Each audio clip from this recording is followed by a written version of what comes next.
C'est comment ça, maman? Mais parle-nous pour qu'on comprenne, mon gars. On n'a pas été à l'université, nous autres. Je dis quelque chose avec mes enfants, c'est dans quelle intention? Mes filles, ils me trouvent intense des fois de mes affaires. tu sais. Avec ce que tu dis là, je comprends. Il a l'air bien jeune, tu comprends-tu? Dr. Ray Vincent, he looks so young. J'en parle pas tant que ça parce que j'ai peur de perdre des contrats, j'ai peur qu'on me rejoigne plus pour faire X, Y, Z. Pardonne-moi d'avoir perdu le Nord. Te connaissant, ça devait être quasiment v'là l'épreuve de ma vie. Hey, Party Let's Fucking Go! Bienvenue entre elle et lui, le podcast le plus profond au Québec. Mesdames, messieurs, Frank the Dripper à l'animation et Anne-Marie. Comment Hey, tu vas?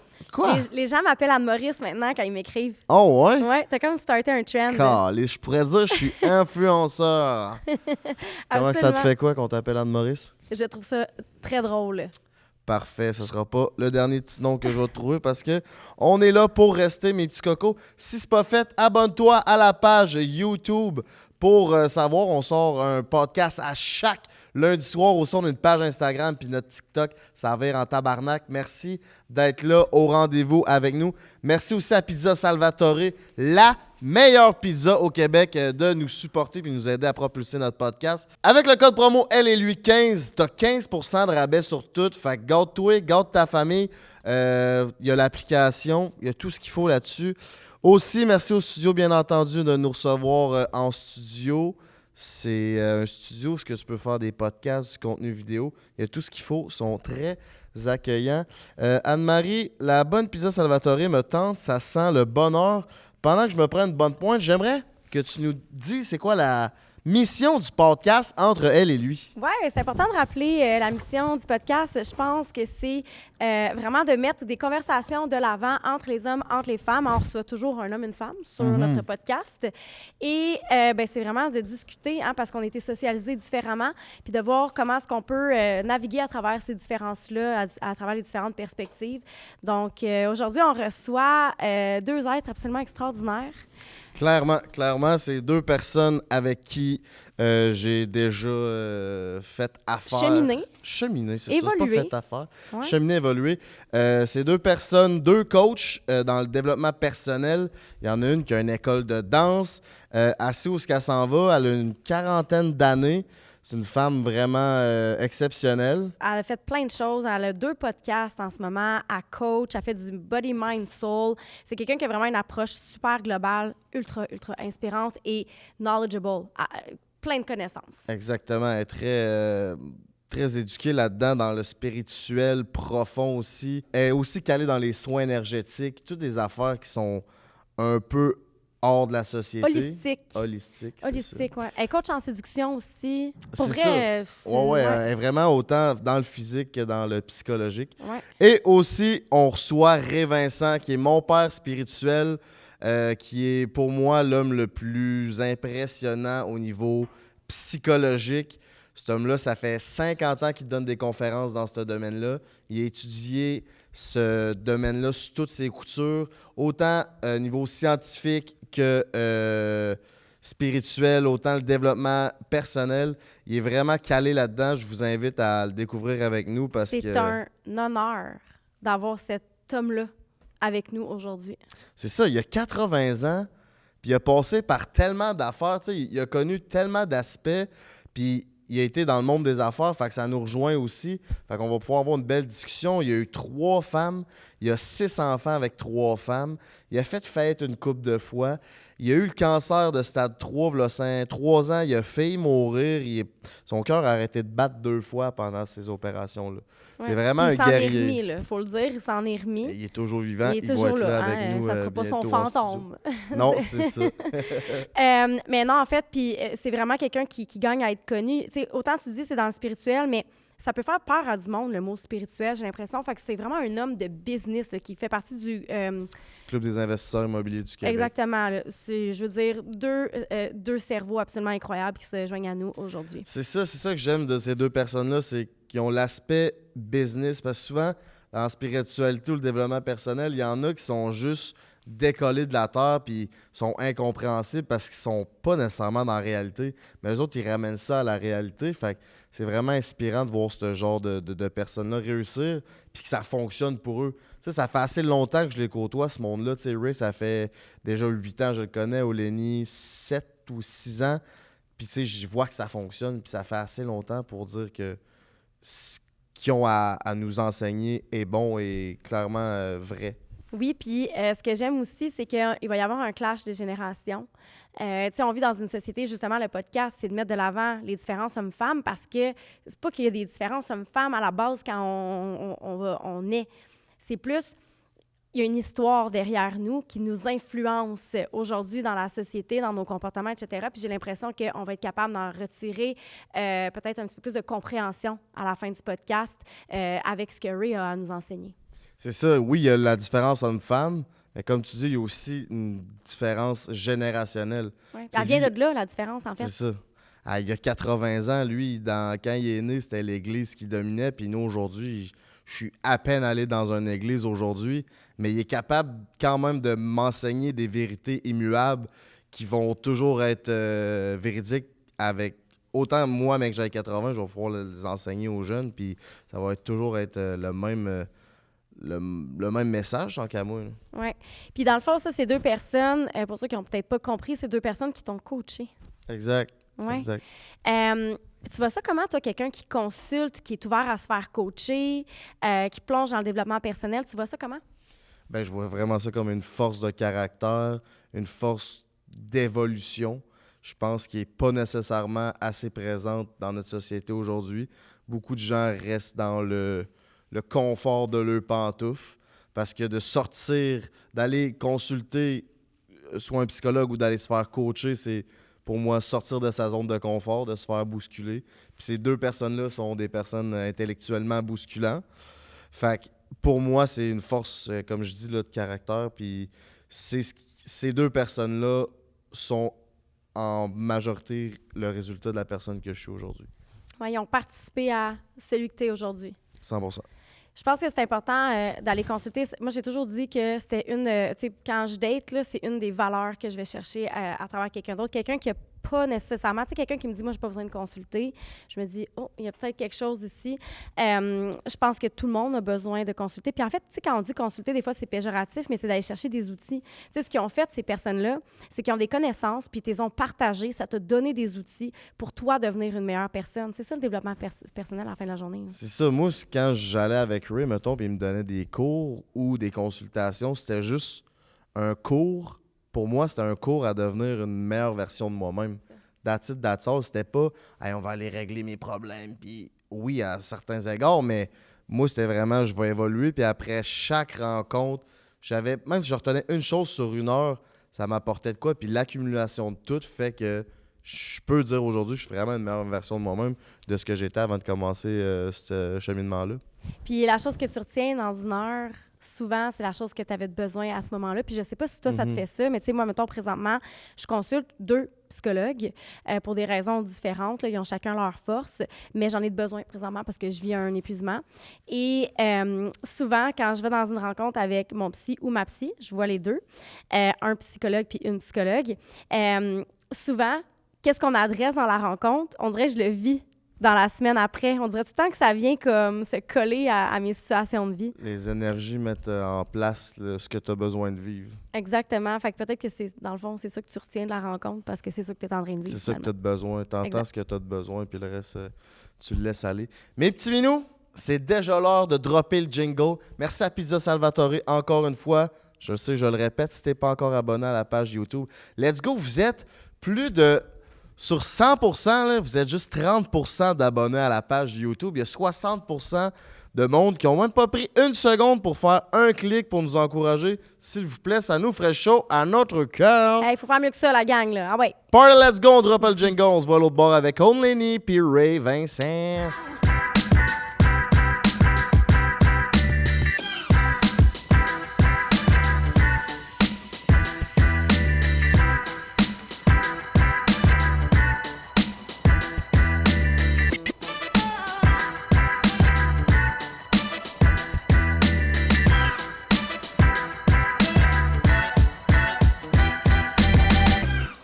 Re-bienvenue au podcast Entre elle et lui. Aujourd'hui, on reçoit les deux esprits les plus brillants qu'on n'aura pas reçus à ce jour sur ce podcast. Sincèrement, c'est deux amis à moi qui m'ont aidé à cheminer dans mon développement personnel et dans ma spiritualité. J'ai l'honneur de recevoir Olénie Pelletier et Ré Vincent, qui sont tous deux des personnes fantasmagoriques. Comment vous allez? Non, c'est à toi, ladies first. Oh. Ça va super bien. Je suis comme émue d'un coup, mais merci pour l'intro. Ça va Ben là, super bien. Vraiment contente d'être ici et de faire cette belle rencontre aussi, là. Merci de Je l'invitation. pense que ça va être un bon podcast. Puis toi, mon Rick, comment tu vas? Ben, toujours de mieux en mieux, moi, sur tous les plans, à tous les points de vue, à tous les niveaux. Je fais de l'autosuggestion comme les Français, là, Émile Coué, là. Alors, il y a des journées que c'est ça, des journées que c'est ça, mais c'est toujours de mieux en mieux pareil. Alors, on se prend pas au sérieux. Ben non, jamais, jamais. Yes, merci Tu François de m'as nous appris ça. inviter, là. Francis. Francis! Yes! Let's go. Puis toi, ma co-animatrice, comment tu vas? C'est en site. Ça va bien. Ça va bien. Très contente aujourd'hui de me faire inspirer par ces deux personnes. Je sens que ça va être nourrissant comme podcast. Ouais. Vraiment. Le monde à la maison ne savent pas nécessairement qui vous êtes. Fait qu'en 2 minutes, j'aimerais que vous me fassiez un petit recap de votre carrière. Vous êtes où? Vous êtes quoi? Puis qu'est-ce que vous avez mangé pour souper? Hey, moi, je sais pas comment ils vont faire pour prendre juste 2 minutes chaque. Ah, ils sont bons. Ouais, Tu vas voir. on en fait des affaires, là, ce monde-là. Mais là. on va en discuter, puis ils vont pouvoir découvrir avec nous qui c'est, mais rapidement, on va pouvoir découvrir. Je continue avec les ladies first. Ladies OK. That's it. Bon, écoute, moi, Olénie Pelletier, qu'est-ce que j'ai fait dans la vie? Qu'est-ce que je fais? Qu'est-ce que j'ai mangé pour souper? Exact. Je viens de manger une barre tendre. J'ai encore rien mangé pour souper. Mais à la base, je suis une artiste. Donc, j'ai fait de la danse professionnellement pendant 20 ans. J'ai ouvert ma première compagnie à 18 ans, une école de danse. Fait que c'est parti d'un petit rêve. Puis j'ai juste fait « Ah, let's go, on y va! » Et alors, j'ai cheminé pendant les 20 dernières années dans cette entreprise-là. Puis pendant aussi tout ce processus-là, j'ai eu 2 enfants, 6 pilules contraceptives. Donc, j'ai comme construit... j'ai comme construit ma vie à travers ça. Fait que je peux pas trop expliquer le processus complet tellement que ça a été tous des chemins, mais le processus a été vraiment fascinant. Ça m'a amené énormément d'apprentissage, qui m'a amené à vouloir aider les gens aussi. Alors, j'ai comme eu la piqûre pour la programmation neurolinguistique. Donc, j'ai fait mon parcours complet en coach en programmation neurolinguistique. Je fais ça maintenant. Du coaching de séduction aussi parce que j'adore les énergies, polarité féminine, masculine, puis je l'avais déjà vraiment exploré dans le milieu de la danse. J'ai aussi étudié du langage symbolique, la neuroscience un petit peu, là, appliquée qu'ils appellent, puis aussi yoga teacher training, juste ça pour avoir une approche qui est vraiment mind, body, soul quand je coach, qui va vraiment chercher tout le corps, l'esprit et le cœur. Donc, on parle de développement personnel et de spiritualité aujourd'hui, ça vient vraiment me chercher. Tu fais aussi des traitements énergétiques. Oui, ça, c'est pas beaucoup de monde qui le savent. Fait que Non, là, on vient de moi, lancer je ça, le sais. tout le monde le sait maintenant. Oui, je fais ça aussi, puis c'est vraiment sur demande. Donc, OK. avec des sound healing, j'ai la technique Reiki, puis massage énergétique aussi, mais je le fais vraiment sur demande. Je choisis mes clients, mettons. OK, c'est T'es intéressant. vraiment à tous les niveaux de l'être humain, là, énergétique, l'esprit, le corps. T'es vraiment... C'est global, là, ton approche. Oui, vraiment, parce que tout va ensemble.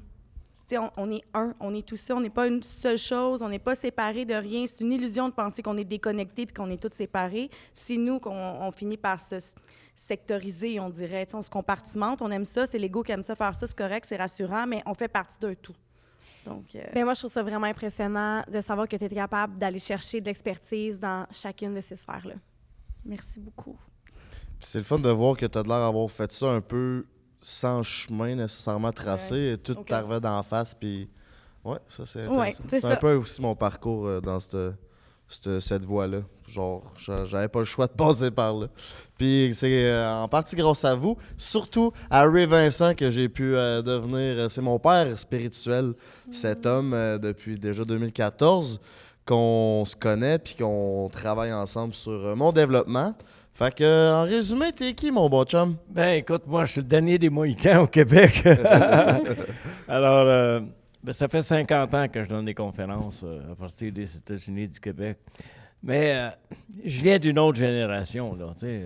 Dans les années, je suis né moi en 44, donc où la religion catholique avait énormément d'emprise sur nous. Une maman pleine d'amour, mais très, très dictatrice. Alors, j'ai fait, à l'âge de 13 ans, c'est comme j'ai découvert ma mission. Tu sais. J'allais à la messe, comme on n'avait pas le choix à l'époque. Tu sais, on n'avait pas le choix. Et il y avait un curé dans mon petit village qui faisait des sermons extraordinaires que je ne comprenais rien de ce qu'il disait, mais je comprenais une chose à 13 ans, c'est que les fidèles qui étaient là, ils sortaient, ils avaient le visage illuminé, tu comprends? Puis ils voyaient mon père et ma mère qui avaient le visage illuminé. Puis là, moi, à 13 ans, j'ai dit à mon père et à ma mère, moi, j'aimerais ça faire ça. Fait que là, ils ont dit, oui, mais, tu sais, c'est quoi qu'il faut faire pour faire ça? Puis évidemment, quand on retourne dans les années 58, tu sais, ça a l'air loin pour vous autres parce que vous avez l'âge d'être mes petits-enfants ou presque. Il fallait faire un prêtre, il fallait faire un curé, puis il fallait faire aller au séminaire, puis il fallait être pensionnaire parce que mes parents vivaient dans un petit village. Mais quand mon taux de testostérone s'est mis à bouillir...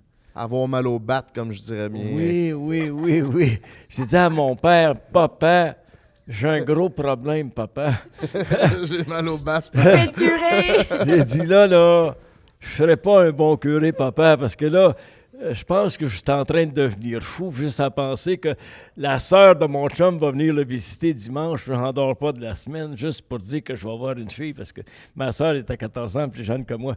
Fait qu'il dit, faudrait que tu me sortes de ce collège-là, parce que je sortais à Noël, à Pâques, en fin de l'année, tu comprends? Et je prenais une douche par semaine à l'époque.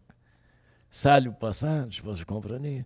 On couchait sans dans le même dortoir. Vous n'avez pas connu ça, vous autres? Non. Alors, c'est correct fait aussi. bien notre affaire. Alors, mon père m'a déménagé de collège. J'ai été pensionnaire à Valleyfield. Et là, je pouvais prendre ma douche à tous les jours, puis je pouvais sortir à tous les 15 jours. C'était très rassurant, hygiéniquement parlant. Et flirter avec les jeunes femmes. Ah ben, encore là, on les voyait de loin à l'époque. Il faut penser que c'est une autre époque. Hein? Il n'y a pas d'Internet dans le temps. Et on n'a pas de télévision non plus. OK? Puis il y a juste, on les voyait de loin. Alors, je me blesse le dos parce que j'étais un sportif extrême à l'époque, les arts martiaux, les poids égalité, puis ça. Fait que mon père m'amène voir un chiropraticien à Valleyfield. Et le chiro, il m'arrange ça, puis il dit, hey, t'es un gars qui a l'air en forme, puis tout ça. Il dit, oui. Il dit, t'as jamais pensé de faire un chiro? Ben, je sais même pas c'est quoi, moi. Ben, il dit, c'est ce que je fais. Oui, mais tu fais quoi? Fait qu'il dit, je ramasse les os comme un ramancheur, tu sais, mais c'est une profession aujourd'hui qui, aux États-Unis, était légale, mais illégale au Québec. OK. Illégale au Québec. Tu sais, c'est en 1963, j'ai 19 ans, là. Et il me dirait, si tu veux passer les examens, je vais te parrainer au Collège Palmer aux États-Unis. J'ai dit, moi, j'ai compris États-Unis. J'ai pas compris Collège Palmer, j'ai compris États-Unis qui voulait dire liberté. OK. Parce que moi, ce que je cherchais à 19 ans, c'était la liberté du contexte religieux québécois. Et de maman qui, elle, choisissait mes blondes à 19 ans. Je ne sais pas si vous comprenez. Je dis, maman, on n'a pas le même goût, là. Tu sais, on n'a pas le même goût. Alors, j'ai fait 3 ans à l'université aux États-Unis, 2 ans à Toronto, j'ai pratiqué 4 ans. Et les Américains m'ont donné la chance de donner mes premières conférences en 1973 aux États-Unis, où j'ai redécouvert que je pouvais être un prédicateur, mais avoir une femme et avoir des enfants. Je ne sais pas si vous comprenez. Alors, de 1973 à 1978, je fais des conférences aux États-Unis. Et à partir de 1973 au Québec, je laisse la chiropratique. Puis depuis ce temps-là, j'ai fait au moins 10 000 conférences, j'ai écrit 15 livres. Je fais encore de la formation, je suis encore actif, puis je cherche encore, je suis encore curieux, je veux comprendre. Puis ça ne veut pas dire que je comprends tout, là. Non, c'est ça. Ce que j'ai vraiment apprécié de toi, c'est puis l'expérience. Ça fait 50 ans qu'il cherche comme sa voie, la voie du bonheur ou d'avoir un mindset le plus pur parfait. Puis il transmet ça aux gens. Fait que moi, j'ai comme eu le bagage d'une personne, un excessif qui regarde, ça fait 50 ans qu'il lit les livres puis qui parle aux plus grands. Puis il m'a tout transmis ça. Fait que moi, ça a vraiment été bénéfique pour ma croissance personnelle et dans ma petite tête. Mais c'est bénéfique pour moi aussi, parce que le jour où on a l'opportunité de partager, même si ce n'est pas la vérité absolue, on grandit nous autres aussi. On grandit nous autres aussi, énormément, parce qu'on ne possède pas la vérité absolue, on n'est pas parfait. On est perfectible, là. Puis en plus que tu as des enfants qui te disent « Hey papa, tu pratiques pas ce que tu enseignes, papa? Tu te le fais dire, Alors, ils te tu te ramènent, le là, fais eux dire. autres, là. Tu sais, t'es une fille de 16 ans, toi, là. Hein? Oui, Hein? elle a mon cerveau, fait que ça Et ça va bien. maman, tu pratiques pas ce que tu enseignes, maman. Alors, tu sais, à tous les jours ou presque, là, des gens qui t'aiment te disent c'est facile à dire, papa, mais à faire, c'est deux. Là, tu sais. Mais on fait ça avec tellement d'amour, tellement de respect, qu'on dit, regarde, fais pas ce que j'ai fait, fais ce que je te dis, mais si je l'ai pas fait, c'est parce que j'ai dû l'apprendre, fait que je peux te le partager. Exact. Puis tu as eu aussi une vie rocambolesque au niveau sentimental. Tu as eu plusieurs enfants avec plusieurs femmes, plusieurs échecs financiers, plusieurs réussites financières aussi. Fait que ça t'a amené vraiment à te forger un caractère assez particulier. Oui, bien, parce que, étant un rebelle positif, moi, je suis un rebelle positif, évidemment, je ne peux pas tolérer, puis je dis ça avec respect là, pour mon passé. OK? J'ai eu des femmes extraordinaires dans ma vie, mais ce n'était plus mon besoin, sans dévaloriser d'aucune façon les deux premières mères de mes enfants. Je ne sais pas si vous comprenez, incluant la mère de mes deux derniers enfants, qui sont des femmes extraordinaires. Mais moi, je suis un rebelle positif, là. Je ne peux pas vivre... je peux pas vivre dans la neutralité. Je suis un hyper passionné. Il faut que je vive avec des gens hyper passionnés. Et puis j'ai besoin d'un carburant de passion. Alors ce carburant-là, je vais le chercher où, moi? Chez la femme. Voilà, OK. c'est la femme. Fait que tout dès que ça faisait plus, mettons, tu sentais plus qu'il y avait de fuel dans le tank, tu passais à la prochaine étape. Mais, comme je te disais à toi, au Lini, tu sais, ma mémoire s'améliore par la répétition, là, au Lini. On est tous forts de nos faiblesses et faibles de nos forces. Alors moi, j'ai une grande force, mais j'ai une grande faiblesse. Et le jour où ma conjointe elle m'admire plus, je deviens non productif. C'est ma faiblesse, c'est mon tendon d'Achille. Alors moi, j'ai besoin d'une femme qui dit, t'es le plus beau, t'es le plus fin, t'es le plus sexy, t'es le plus tout. J'ai besoin de ça, moi, c'est mon fuel. Alors quand je vais donner une conférence, il ne faut pas qu'elle me parle de mes problèmes ou de ses problèmes. Après, elle peut m'en parler. Mais t'es le plus beau, t'es le plus fin, t'es mon Superman, t'es mon stud. Là, je pars, là, puis je gonfle la bloc, je fais une conférence extraordinaire. Puis après ça, elle peut me dire que, regarde, tu peux améliorer ça, tu peux améliorer ça, tu peux améliorer ça. Tu comprends? Alors, autant que je suis fort, autant je suis faible. J'ai la force de ma faiblesse. On a tous des tendons d'Achille. Et je pense que par respect, on doit le partager aux gens. Et les gens qui nous aiment vraiment, qui nous respectent, n'abusent pas de nos tendons d'Achille. Tu comprends? Clairement. Ça, c'est un mindset de couple à avoir. Souvent, tu sais, comment dire? Dynamique? Cette dynamique-là positive puis encourageante. Toi, Lénis, ça t'es-tu déjà arrivé de trouver un homme qui t'apportait cette power-là? Parce que tu es une fille qui emmène large. Fait que c'est difficile d'être le chum de Lénie? Comment que ça se passe? Ben là, j'en ai un. OK. J'étais avec quelqu'un présentement. C'est pas difficile parce que justement, ça fit dans le sens qu'on a le... Tu sais, je me reconnais un peu dans juste me rappeler le nom. Ray, c'est ça. Dans ce que Ray dit. Oui, mais le nom est plus long que Ray, hein? Revincent, c'est ça? Ray Vincent. OK, Ray. Donc, c'est ça, non. Fait que c'est la même chose. Moi aussi, j'ai besoin d'être encouragée dans mes passions vraiment beaucoup. Puis là, étant une athlète à la base, vu que j'ai fait de la danse longtemps avec une grosse discipline, mais tu sais, on se fait vraiment feeder de feedback constamment. Fait qu'on a tout le temps du feedback. Puis c'est la même chose, on vient avec des polarités positives, négatives. T'sais. Je dis toujours, il n'y a pas juste pile, on est pile et face. Fait que si j'ai une lumière, j'ai une noirceur de l'autre bord. Sauf que ma noirceur peut se changer en force. Je ne suis pas obligée de rester là-dedans et rester dans mon côté noir. Puis mon conjoint que j'ai actuellement, ben justement, lui, quand j'arrive puis je m'en vais dans l'autre côté, ben il va aller checker la force puis il va aller valoriser la force pour que la lumière, pas la lumière, mais l'ombre s'efface. T'sais. Donc on s'en va juste là. Mais on la reconnaît, on sait qu'elle est là, mais il s'en va booster l'autre côté, faire comme « OK, let's go, ma belle ». Au lieu d'essayer de m'outshiner puis de vraiment encourager juste le côté dark puis de plaindre ou whatever. Donc, tu sais, oui, j'ai besoin de quelqu'un qui est ma cheerleader aussi parce que je fais tellement de projets puis je mène de front beaucoup de choses, c'est autant dans le développement personnel qu'au niveau artistique, que si j'ai quelqu'un qui veut comme me neutraliser ou qui m'encourage quand j'ai qui m'encourage quand j'ai des petits côtés victimisants que du côté féminin toxique, on va dire, oublie ça, ça fonctionne juste pas. Puis moi, la même chose, je vais finir par comme ça devient beige, ça marche pas. Le sparkle de passion doit être là. Mais pour que ça fonctionne, je me suis vraiment rendu compte que c'était soit avec des hommes que, justement, ils ont une passion comme moi ou que c'est des gens qui sont dans le monde de l'athlétisme ou artistique, qui ont ce genre de drive-là aussi. Puis avec tout le background que tu as, est-ce que tu surévalues les hommes qui t'intéressent? Tu sais, est-ce que ça prend ça, ça prend ça, ça prend ça, ou tu tombes quand même facilement en amour? Facilement en amour, je pense pas. Mais c'est juste que je suis extrêmement intuitive puis organique. Fait que j'ai pas eu beaucoup de chums, moi, dans ma vie. Je pense que j'en ai eu 3. OK. Le père de mes enfants, que ça a duré 9 ans. Un autre après, ça a duré 1 an. Puis celui que j'ai là. Sinon, c'était juste des flirts, des fréquentations. Parce que je suis... Moi, faut que c'est intérieurement, il y a quelque chose qui me confirme que ça connecte, ça fait boum, boum, boum. Je suis OK, je suis à la bonne place. S'il y a juste si je suis juste fascinée, je sais que c'est les hormones. Je suis comme, OK, c'est bon, ça, c'est juste la passion, puis bof. Si c'est juste, mettons, OK, je suis intéressée, je sais que c'est plus comme intimité, tu sais. Mais si j'ai le mind, body, soul qui s'intègre, puis j'appelle ça un full body yes, je suis comme, ah! Puis un walk the talk aussi, c'est quelque chose que je cherche chez quelqu'un, puis qui va aller chercher ça chez moi aussi, que j'ai envie d'apprendre plus. Fait que je suis pas dans le mindset, genre, le gars, faut qu'il ait ça. C'est moi, j'ai envie de me sentir comment. Je le sais, comment je me sens quand je suis en amour, mettons. C'est la bonne personne. Puis tu te sens comment? Là, je suis en amour, c'est la bonne personne. OK, c'est bon.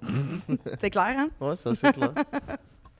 On avait été déjeuner ensemble il y a quelques temps, puis tu m'en avais parlé, puis justement, je me demandais si tu étais encore à cette place-là. Parce que, comme tu dis, des fois, les hormones du début, tu sais, ça vient brasser des affaires. Puis éventuellement, ça s'estompe, mais je te trouve bonne d'être capable de reconnaître ça.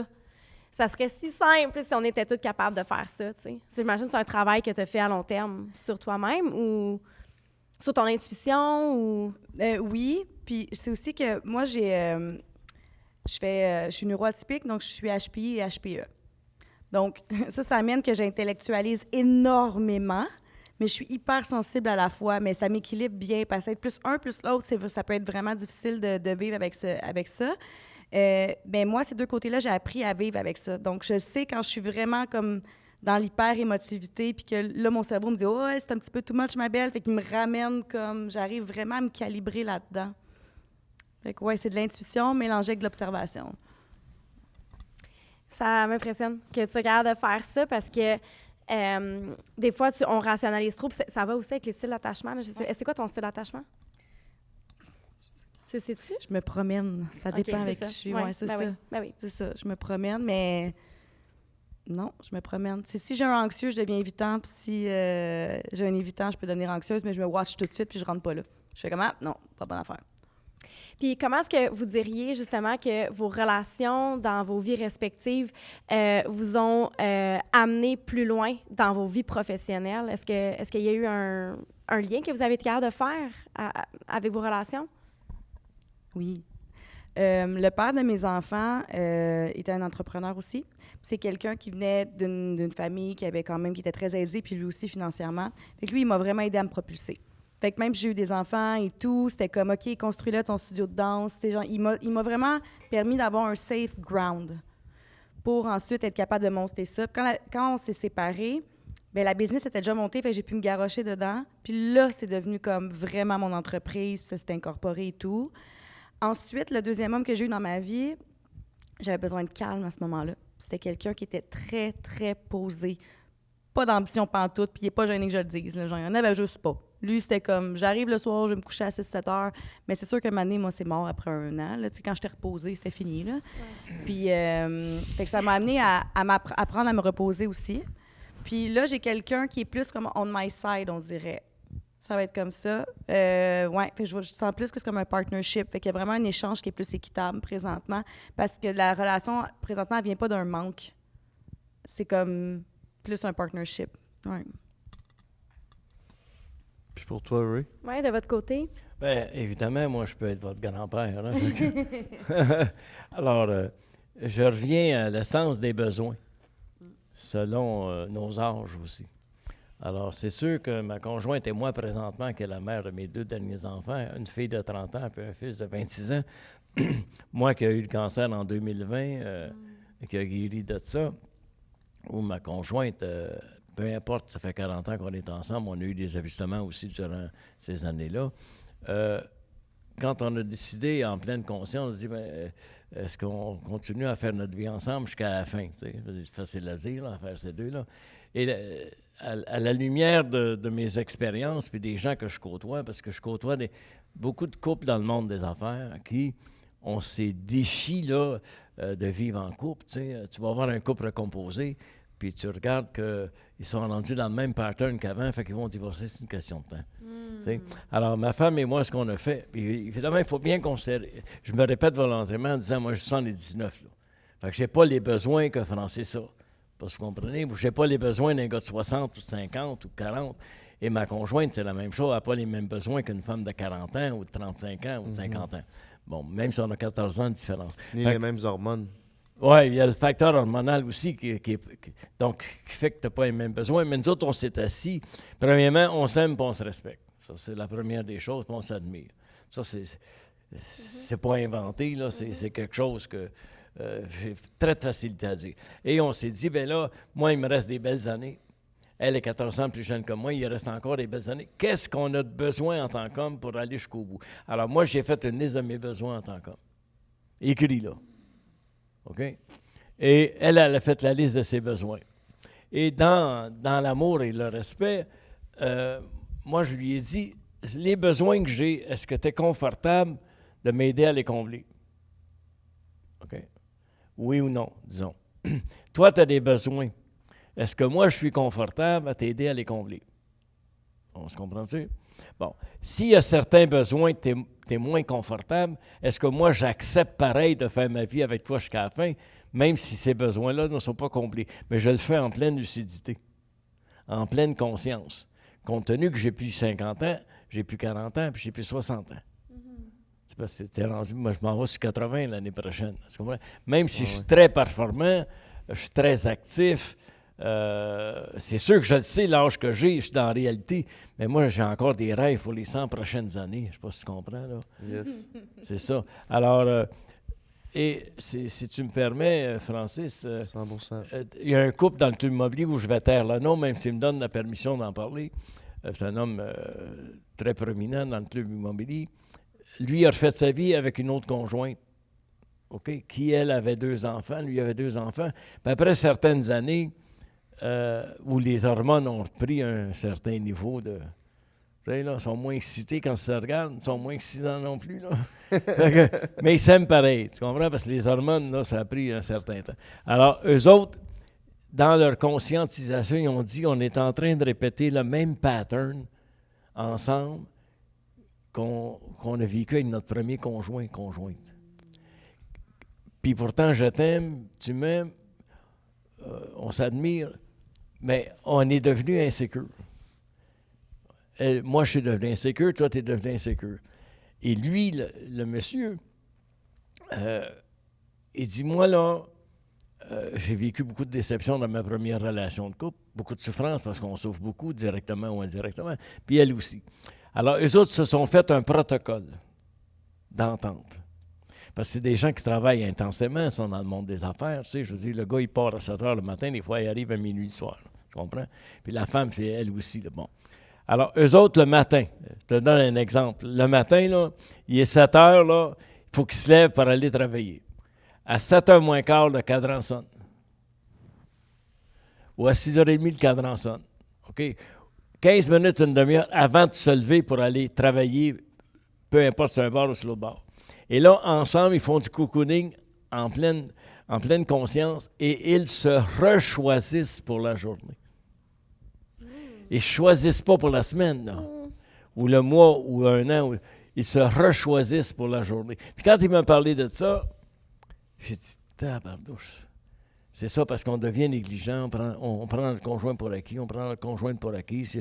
Les enfants sont là. Puis c'est sûr que tu as des ados sur un bord, tu as des ados sur l'autre bord. C'est très exigeant au niveau émotif. Mm-hmm. Alors, eux autres, ils ne se choisissent pas pour une semaine. Moi, là, ma femme, je te choisis aujourd'hui. Tu es ma femme aujourd'hui à 100%. Toutes mes pensées sont à toi, ma femme. Puis elle a fait la même chose. OK? Et il y a des journées, comme il dit très bien, sont plus dures que d'autres. C'est plus intense que d'autres. Mais à travers ça, le lendemain matin, ils se rechoisissent. Tout le temps. Wow. Tout le temps. Alors, en pleine lucidité, et moi, ça a changé un petit peu ma vision d'une vie de couple. Alors, quand je me lève le matin, je choisis ma femme dans ma tête. Puis elle, c'est la même chose. On se rechoisit mutuellement. On ne se choisit pas pour une semaine, 15 autres semaines, parce que tu peux mourir dans un mois. Tu peux mourir dans 2 mois. Tu peux mourir dans un an. Écoute, il y a des amis dans mon entourage qui ont payé le cancer à 40 ans, qui sont morts à 45. Tu sais, je dis, tu ne peux pas dire, mais je te choisis pour la vie. Ta vie, c'est peut-être 5 ans. Alors, eux autres, ils ont trouvé leur solution. Ça apporte une sécurité émotionnelle aussi quotidienne. Tellement. C'est ça. On peut, comme tu dis, on se prend pour acquis, ben des fois, on ne le sait plus. Elle m'aime-tu ou elle m'aime pourquoi? J'avais une blonde elle me demandait de dire « Dis-moi que je suis la femme de ta vie, que tu m'aimes pour la vie. » Mais je n'étais pas capable de dire « Je t'aime pour la vie. » Il y a tellement d'impondérables, comme tu viens de dire, les maladies, toutes les up and down, que pour moi, c'était pas réaliste de lui dire ça. C'est fait ça. que c'était aussi dans la sélection de ta conjointe qui est important de voir est-ce que cette personne-là est capable d'aller dans des exercices de couple de même, puis la communication aussi, est-ce qu'elle est bonne? Comme lui, il me disait, il dit, moi, je suis très occupé, là. Puis des fois, il y a un client qui m'appelle, puis ça presse. Fait que, mettons que ma femme m'appelle. Puis là, je lui dis, excuse-moi, mon amour, j'ai un appel important. Puis il me raccroche. Mais elle le sait que je l'ai choisi le matin, que je m'en débarrasse pas. Je sais pas si tu comprends. Donc, Clairement. elle n'est pas insécurisée par mon attitude. Elle sait très bien que je fais tel genre de travail, puis il y a des urgences, puis je suis obligé de répondre instantanément, puis écoute, je te laisse, je te le parle plus tard, puis des fois, on ne se le parle pas avant 11 heures le soir. Mais elle le sait, elle est sécure face à ça. Mais lui, c'est la même chose de son côté.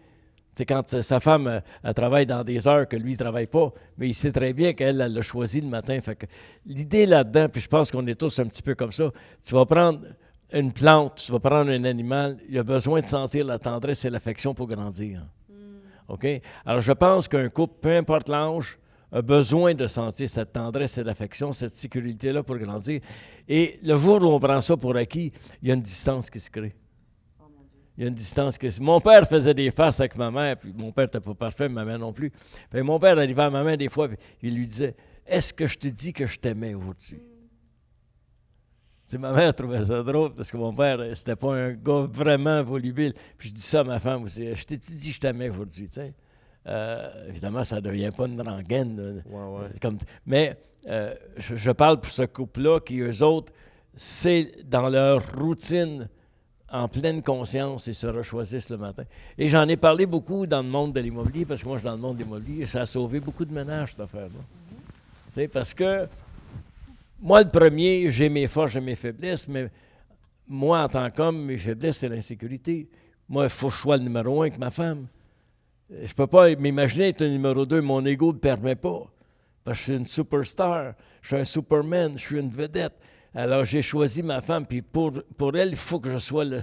Je suis très conscient qu'elle peut regarder ailleurs, tu sais, je veux dire, ou elle peut être aimée de d'autres hommes, mais moi, elle m'a choisi. I am the number one. Pas 1,5 ou 2 ou 3, là. The number one. Yes. Ça, c'est ma faiblesse, c'est mon tendon d'Achille. Et j'ai besoin de l'entendre, j'ai besoin de le savoir. Puis tu as été conscient de cette faiblesse-là à quel âge? J'ai toujours été conscient de ça. OK. Toujours été conscient de ça. C'est quand même dur à admettre. Bien, tu sais, je vais te donner un exemple extrême. Le géant Ferré, qui était un homme qui mesurait 7 pieds 2, 7 pieds 5, pesait 500 livres. Dans sa force musculaire, il est immense. Si tu serres la main, il peut te l'écraser comme ça. Ou il peut dire, je contrôle ma force, puis il te donne la main, puis il est capable de... Alors, je pense que plus tu es fort ou forte, plus il faut que tu arrives à être conscient de contrôler ta puissance. Comme conférencier, moi, j'ai réalisé avec le temps, puis j'ai eu, je crois, les plus grands maîtres comme père spirituel dans ma vie. Mes maîtres m'ont dit, Ray, il faut que tu sois conscient de l'importance des paroles que tu dises parce que tu vas changer des vies, mon gars. Alors, fais attention la façon que tu le dis, la façon que tu vas le dire. C'est pour ça que moi, j'ai toujours dit aux gens, ne croyez pas ce que je vous dis parce que c'est vrai pour moi. Mais ça ne veut pas dire que ça va être vrai pour vous. Alors, voici la référence. Allez à la source de vos propres convictions. Tu as toujours parlé aussi dans le cheminement qu'on a fait ensemble, tu as toujours parlé avec tes exemples. Ouais. Puis c'est ça que tu disais. Allez, faites vos expériences, puis allez prendre les sources de votre bord. Puis moi aussi, comme à travers mon podcast, j'ai toujours essayé de parler comme ça. C'est ça. À travers mes expériences, et non, C'est ça. faites ça, faites ça, faites ça, puis c'est ça qui va arriver. Je pense qu'il y a une bonne différence dans la transmission du message. Puis on a le privilège aujourd'hui, en 2023, d'avoir des jeunes coachs, hommes et femmes, OK, ils ont une couleur particulière. Et il y a des gens qui ont besoin de cette couleur-là. OK? Moi, j'ai ma couleur rendue à l'âge que j'ai là, mais moi, j'ai commencé comme conférencier à 28 ans, plein temps, là. J'avais ma couleur. Et j'avais un handicap. J'avais l'air d'une face de bébé. J'avais l'air trop jeune. J'arrivais dans mes salles avec 300, 400, 500 personnes. Je disais, « Ah! Il a l'air bien jeune. Tu comprends-tu? Dr. Ray Vincent, he looks so young. » Ouais, je comprends. Alors, je me suis fait pousser une moustache pour me donner 10 ans de plus vieux.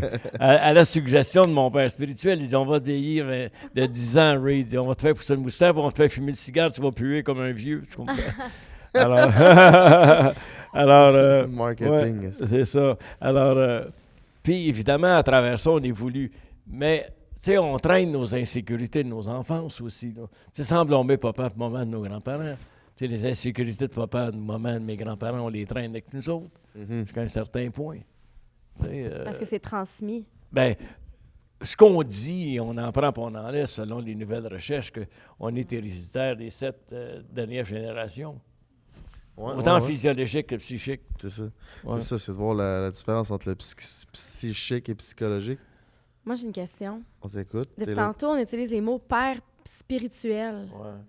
Ouais. Qu'est-ce que ça veut dire exactement? Puis, ben, c'est ton père spirituel? Ben, disons que mon opinion à moi, c'est que tu peux être un père biologique. C'est correct aussi, puis un père biologique. Tu peux être un père biologique. OK? Mais un père biologique, il peut dormir, il peut être sous, il peut violer, il peut faire ça avec amour ou par amour. Si on a un père biologique, c'est besoin d'un petit coup, là. Mais un coup, le petit coup donné, la maman biologique, elle, c'est 9 mois, là. Elle est full enceinte. Et c'est pas fini, là. OK?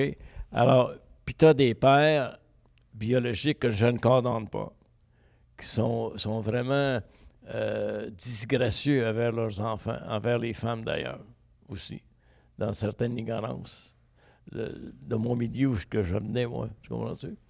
Alors, mon père spirituel, c'est l'homme qui m'a amené à une forme de spiritualité, qui n'est pas mon père biologique. Là, je veux dire, moi, j'ai été très privilégié. Mon père était mon héros. En plus d'être mon père biologique, mon père était mon héros. Et ma mère, c'était mon impératrice. T'sais, ma mère, même si on se pognait souvent avec elle, ma mère, c'était ma première maîtresse. Ben oui, clairement. C'est ma maîtresse dans le sens que ma mère me disait, Ray, mon gars, si tu tombes, tu as une responsabilité, c'est de te relever, mon gars. Puis on sera toujours là pour t'aider. Alors, c'est ça une maîtresse pour moi. Et ma première maîtresse, c'était ma mère. C'est sûr, je n'ai pas couché avec ma mère, tu sais, je veux dire, j'ai jamais fait d'inceste. Mais encore au-dessus, moment est décédé, puis on a des coups durs dans la vie, tu comprends? Puis j'entends maman dire, mon gars, si tu tombes, moi, la seule chose que je m'attends, à ce que tu te relèves. Et je serai là pour toi. Mais mon père, c'était la même chose. Alors, quand je dis mon père spirituel, c'est sûr que mon père ne m'a pas fait connaître, réfléchissez, devenir riche ou votre pensée plutôt. Mais mon père m'a donné, si tu veux, le privilège de choisir ma liberté. Alors, fait que j'ai eu un père biologique, aussi un père spirituel, mais mon vrai premier père spirituel, c'était le Dr. Joseph Murphy, qui a écrit La puissance du subconscient. On avait 50 ans de différence. Où, de par son vécu, je pouvais y poser à peu près n'importe quelle question, même les plus simplistes. Puis, je me sentais jamais ridicule. C'est ça, puis il était capable de te répondre dans un objectif d'éducation spirituelle aussi. Oui. C'est d'amener à ouvrir le spectre de ça. Parce que les conférenciers comme ça, on a des très gros égos. On ne pourrait pas faire le travail qu'on fait si on n'avait pas d'ego. Puis on veut toujours performer, tout le temps. Puis on évalue souvent, malheureusement, un conférencier ou une conférencière dans son efficacité selon l'argent qu'il fait ou qu'elle fait. La voiture qu'elle conduit, les vêtements qu'il porte, les voyages. Puis c'est correct aussi, on est dans un monde matériel. Puis quand tu es conférencière, il faut que tu performes au maximum parce que tu ne peux pas te permettre d'être pas pire ou médiocre dans une conférence, ils t'en gaveront plus. Parce que c'est toujours, là, it's got to be first class all the time, tu sais. Alors, Puis, évidemment, il faut toujours penser qu'un ego d'un homme de 28 ans, de 32 ans, n'est pas l'ego d'un homme de 60 ou 75 ou 80. Là, tu sais, je veux dire. Parce que tu n'as pas le même vécu. Comme toi, tu as ton ego aujourd'hui, mais quand tu vas avoir 60 ans, tu vas avoir un autre ego aussi, parce que tu vas avoir vécu d'autres expériences. Tu comprends? Alors, puis moi, j'ai vécu exclusivement de ça, moi, les conférences. Mes seuls revenus, c'était mes conférences. Fait qu'il fallait que je performe tout le temps. Puis, je demande au docteur Joseph Murphy en 1976, je loue l'aréna à Victoriaville, je fais venir du monde partout au Québec. Puis, lui, il fait 4 conférences en 2 jours. Je lui demande, docteur Murphy, comment est-ce qu'on devient un grand conférencier? Comme lui, là. Moi, j'ai 32 à l'époque. Je suis déjà un méga succès comme conférencier au Québec à l'époque. OK? Bien, il me répond la chose suivante. Mon père n'aurait pas pu me dire ça, là. Parce que tu peux avoir plusieurs pères spirituels dans ta vie, ou mères spirituelles. Comment? Alors, lui, il me dit, Ray, le jour où tu donneras une conférence à 5000 personnes, et dans ces 5000 personnes-là, tu vas inspirer une personne à changer sa vie, tu seras un grand conférencier. Ben là, moi, je vais inspirer les 5000, Dr. Murphy. Tu ne pourras jamais inspirer les 5000, tu seras toujours stressé. Tu seras toujours la traque. Il dit, il faut que ton focus soit inspirer une personne sur les 5000. Et ça a été long avant que je comprenne le message spirituel en arrière de tout ça. Ouais. OK? Dans mon cas, ça a été long parce qu'on est toujours dans l'ego. Pour moi, je parle. OK. Toujours dans l'ego. J'ai 1500 personnes dans mon arena qui me rapportent 50 pièces. Wow, je suis dans l'ego. Tu comprends-tu? Hey, je viens de générer tant en une seule soirée. Je suis dans l'ego. Mais je n'ai pas conscience que j'ai peut-être inspiré seulement une personne dans la salle qui va changer sa vie pour des générations à venir. Je n'ai pas la conscience de cette valeur-là. Je suis devenu conscient de ça avec les années. Tu comprends?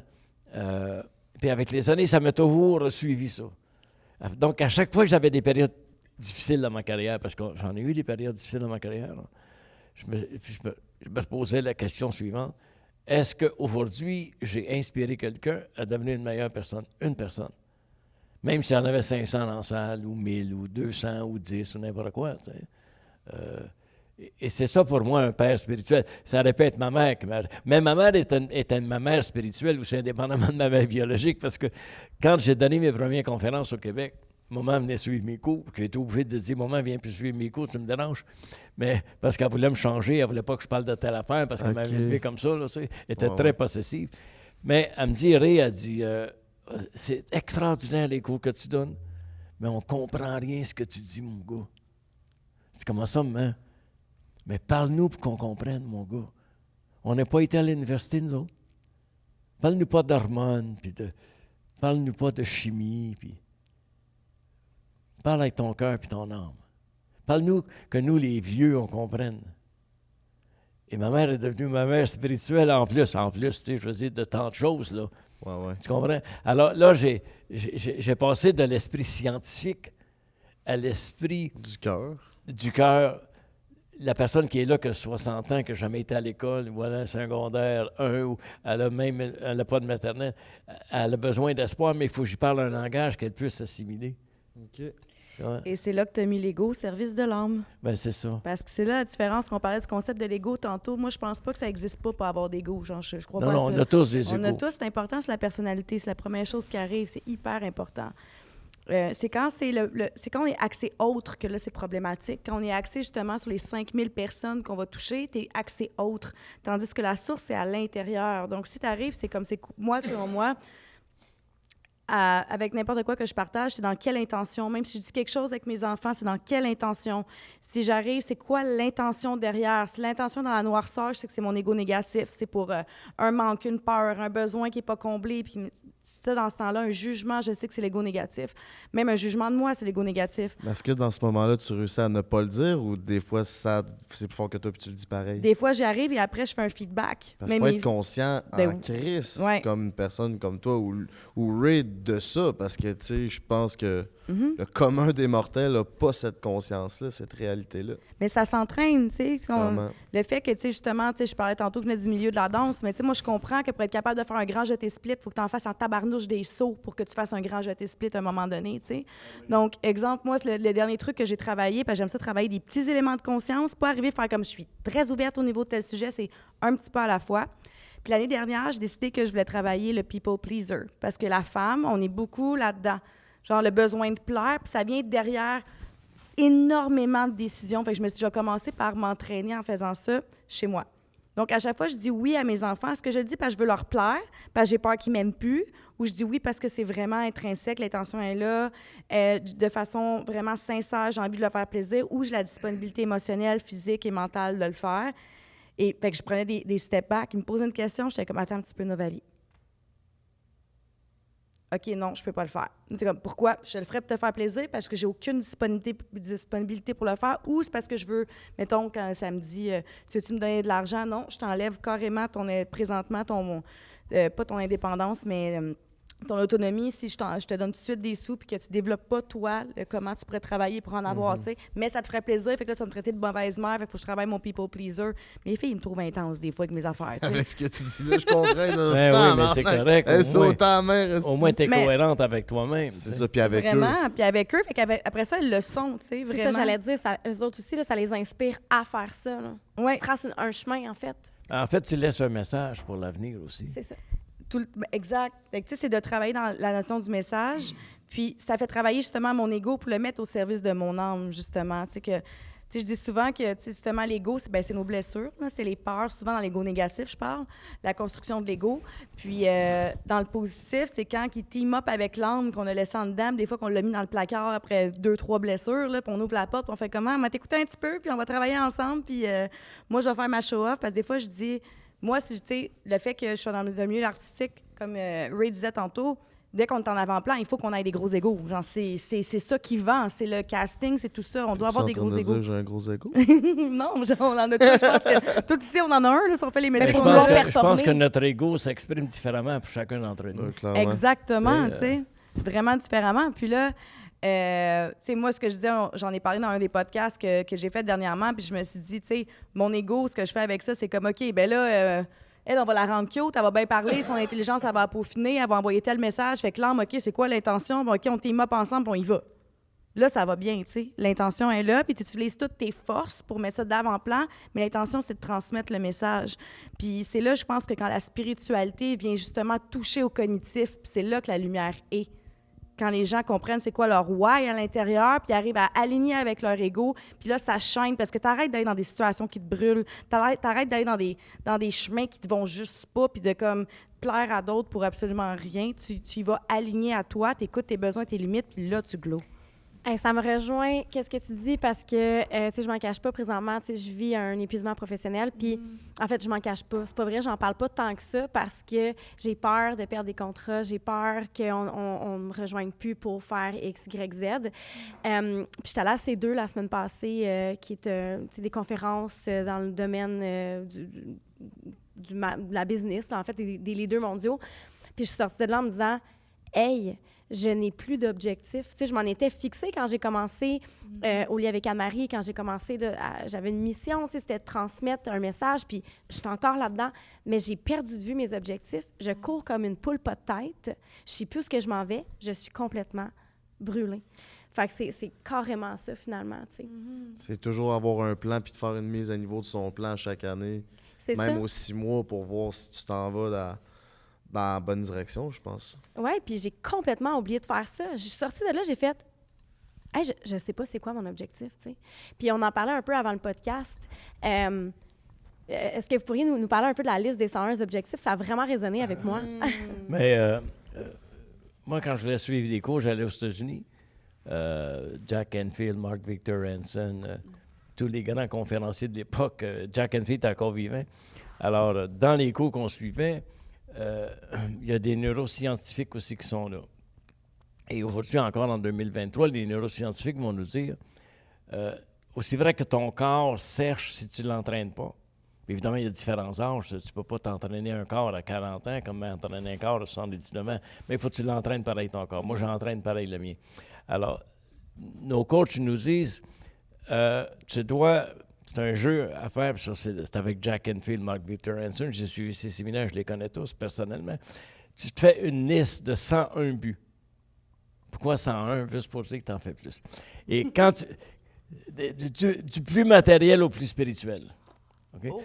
Du plus matériel au plus... Parce qu'il vient à un certain moment, au niveau matériel, tu es rendu à 35, 40, 50 buts, mais tu as tout matériellement ce que tu veux, disons. Fait qu'il te reste quoi? Tu en prends 101. Fait que là, tu te lances dans le spirituel. Alors, les autres, ils t'enseignent que, mettons, par exemple, un but, c'est d'aller faire un voyage à Cancun, mettons. Bon, tu l'écris, tu as été, tu y vas. Quand tu reviens, tu le biffes, puis tu t'en crées un autre. OK. Oh, ça reste toujours... Fait que moi, je vais Toujours mourir 101. un jour. Je vais mourir un jour.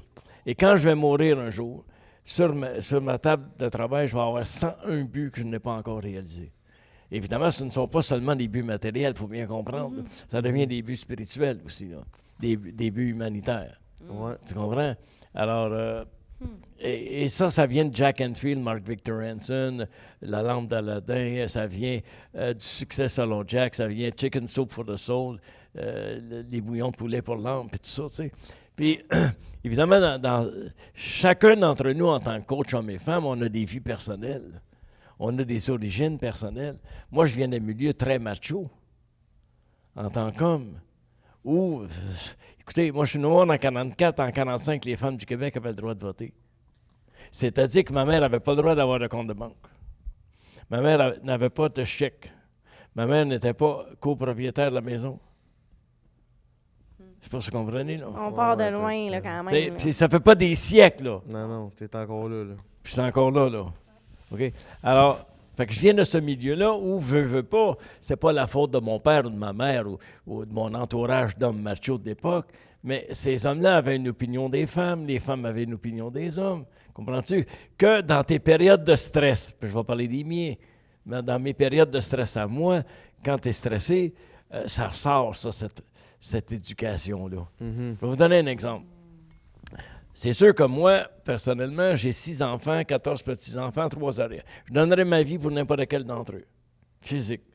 Ce n'est même pas négociable. Ce n'est même pas une question d'argent. Tu donnerais ta vie pour tes 2 filles. C'est sûr. OK? Fait que ce n'est pas négociable. Tu peux pas comprendre ça tant que tu n'es pas parent nécessairement. Alors, moi, j'ai une fille qui a 30 ans aujourd'hui. Non, mais c'est correct, Francis. Tu vas apporter d'autres choses. Tu apportes d'autres choses. Ça ne veut pas dire qu'un jour, tu n'auras pas. Tu comprends? Exact. As-tu des enfants, toi? Non, OK. Fait que c'est correct aussi. L'horloge sonne, par exemple. OK. ça sonne. Je t'en prête une. Alors, ma fille de 30 ans, aujourd'hui, elle a 16 ans. Puis tu sais, les ados, ils font... Tu le sais, les ados, ils font pas tout ce que tu veux, là? Ils font ce qu'ils veulent. Ou presque. Ouais. Ouais. Alors, ma femme là, dit à ma fille, Marie-Michel, fais ci, fais ça, fais ci, fais ça. Puis elle s'en fout comme dans 40. Puis moi, à 8 heures le soir, là, j'ai atteint mon niveau de stress. OK? Puis, autant que j'aime ma fille, que je donnerais ma vie physiologique pour elle, voici de la connerie que je lui dis. Comme moi, je peux être son grand-père, mais tout en étant son père. Là. Fait que je dis à ma fille, si tu veux tout avoir ce que tu veux dans la vie, il faut que tu marries un homme riche. Qu'est-ce que je viens de lui dire? Ben, qu'elle peut Qu'est-ce pas- que je viens de lui dire? ben, qu'elle peut pas subvenir elle-même à ses besoins. Exactement. Ce que les hommes de mon époque pensaient. Tu sais, tu veux devenir riche, il faut que tu maries un gars riche. Mais c'est ma fille, a été élevée par moi puis par sa mère. Elle a rebondi de terre, mon gars. Elle se lève, là, puis elle me fixe à pleine face, là. T'apprendras, papa, que jamais de ma vie j'aurai besoin d'un homme pour me faire survivre. Excuse-toi, papa. Et tabarnouche, si ma soeur avait dit ça à mon père, la tête, elle aurait fait 3 tours. Je sais pas si tu comprends. Tu comprends? À l'époque, là. Oui, à l'époque, t'as une bonne À talon. l'époque, là. Fait que là, et là, j'ai dit, t'as raison, ma fille. T'as à 100% raison. Je suis dans l'erreur, je suis stressé, et c'est mes vieilles mémoires qui remontent en surface. Pardonne-moi. Mais là, mon fils qui est là dans le salon, lui, elle a 16, mettons que lui, il a 12 ans, mettons, là. OK? Lui, il entend tout ça, mais il dit rien, lui. Hey, ma femme a dit, tu réalises ce que tu viens de dire à ta fille? Mais là, je l'ai réalisé, là. Elle m'a remis sa traque, ça n'a pas été long. Fait que je me suis excusé. OK? Tu as raison, ma fille, je m'excuse. C'est mes vieilles mémoires. Je ne pense pas ça. D'ailleurs, je prêche le contraire. C'est Comprends-tu? ça. Malgré le cheminement que tu as fait dans ta vie, puis Ben tout oui. ce que tu as étudié, puis toutes tes vieilles mémoires sont ressorties pareil. Complètement, mon gars, dans un état de stress. C'est rien. Le lendemain matin, moi, je vais reconduire mes enfants à l'école privée. Fait qu'elle a 16 ans, elle va à l'école privée. Fait que je la débarque. Je vais reconduire mon fils à son école, l'école privée. Fait que là, j'arrête le char, puis je dis, Tom, t'es arrivé, mon gars. Il sort pas. Il sort pas du char. Ben, il dit, qu'est-ce que t'as? Tu veux pas sortir? Il dit, non. Ben, tu pourquoi? Mais dis-moi, papa, j'ai un problème. C'est quoi que t'as comme problème? Ben, dis-moi, je ne sais pas si je veux devenir riche, papa. Je ne sais pas si je veux devenir riche. Il dit, pourquoi? Ben, il dit, papa, moi, je voudrais jamais qu'une femme m'aime parce que je suis riche. En frappant ma fille, dans mon ignorance, je frappe mon fils en même temps. Ouais. Là, j'ai dit, mon garçon, papa, il est dans l'erreur. Il était à 100% dans l'erreur. Tu peux faire ta vie, faire l'argent que tu veux, et crois en toi qu'une femme va t'aimer pour ce que tu es, mon garçon. Tu peux être riche comme moins riche. Elle peut être riche comme moins riche. J'ai dit, pardonne-moi d'avoir perdu le Nord. Alors, en frappant mon enfant, pour qui je donnerais ma vie, là, oublie pas, là. Moi, on me dirait, ta fille a besoin de ton cœur, let's go. Sans hésitation, sans rien. Mais si elle ne répond pas à ça, là, elle s'écrase face à ça, là, je viens de la blesser, n'est-ce pas? Mais parce qu'elle a été élevée par son père, puis par sa mère, puis on lui a toujours dit, ma fille, t'es capable, t'es capable, t'es capable. Elle a tout de suite, là, comme en téflon, là, ça me revenait d'en face, mon gars. Là. Tu comprends? Ah ouais, je comprends. Malgré que je ne crois pas ça volontairement aujourd'hui, mais dans ma période de stress, les vieilles mémoires C'est ça, sont on n'est jamais à sorties. l'abri d'un... Non, d'un non, c'est pour comportement ça que comme tu ça. disais, toi, là, il faut être vigilant. Tout le temps. Il faut Ouais. être vigilant. Mhm. C'est bon ce que tu fais de prendre du temps, de dire, je vais y penser avec tes filles. Ouais, au lieu d'être trop réactif. C'est Non, ça. la réaction, c'est parce que je suis quelqu'un quand même relativement impulsive dans la vie. Là. Je suis une passionnée, fait que l'impulsion, J'en suis ça sûr. venait. Moi aussi, Non, d'ailleurs. ouais. Donc- On est tous des passionnés ici, là. là. Ouais. Donc, la réaction, je l'ai travaillée pour que je puisse arriver avec une réponse. Parce que la réponse, c'est rarement la réaction. Il y a un sujet très profond que j'aimerais qu'on aborde. Olénie, j'aimerais que tu me fasses une définition du tantrisme sexuel. Est-ce que tu connais ça? Transmutation sexuelle. Le Tantrisme. tantrisme, c'est pas ma zone de lumière. C'est Je pas vais être ta honnête zone? avec toi. Est-ce Ok. que tu veux ma définition du tantrisme? Ben, je voulais voir, toi, est-ce que tu connaissais ça? Parce que Oui, Ray je pourrait connais. faire un bout là-dessus. Fait que je voulais qu'on introduise avec toi. Je connais, mais, tu sais...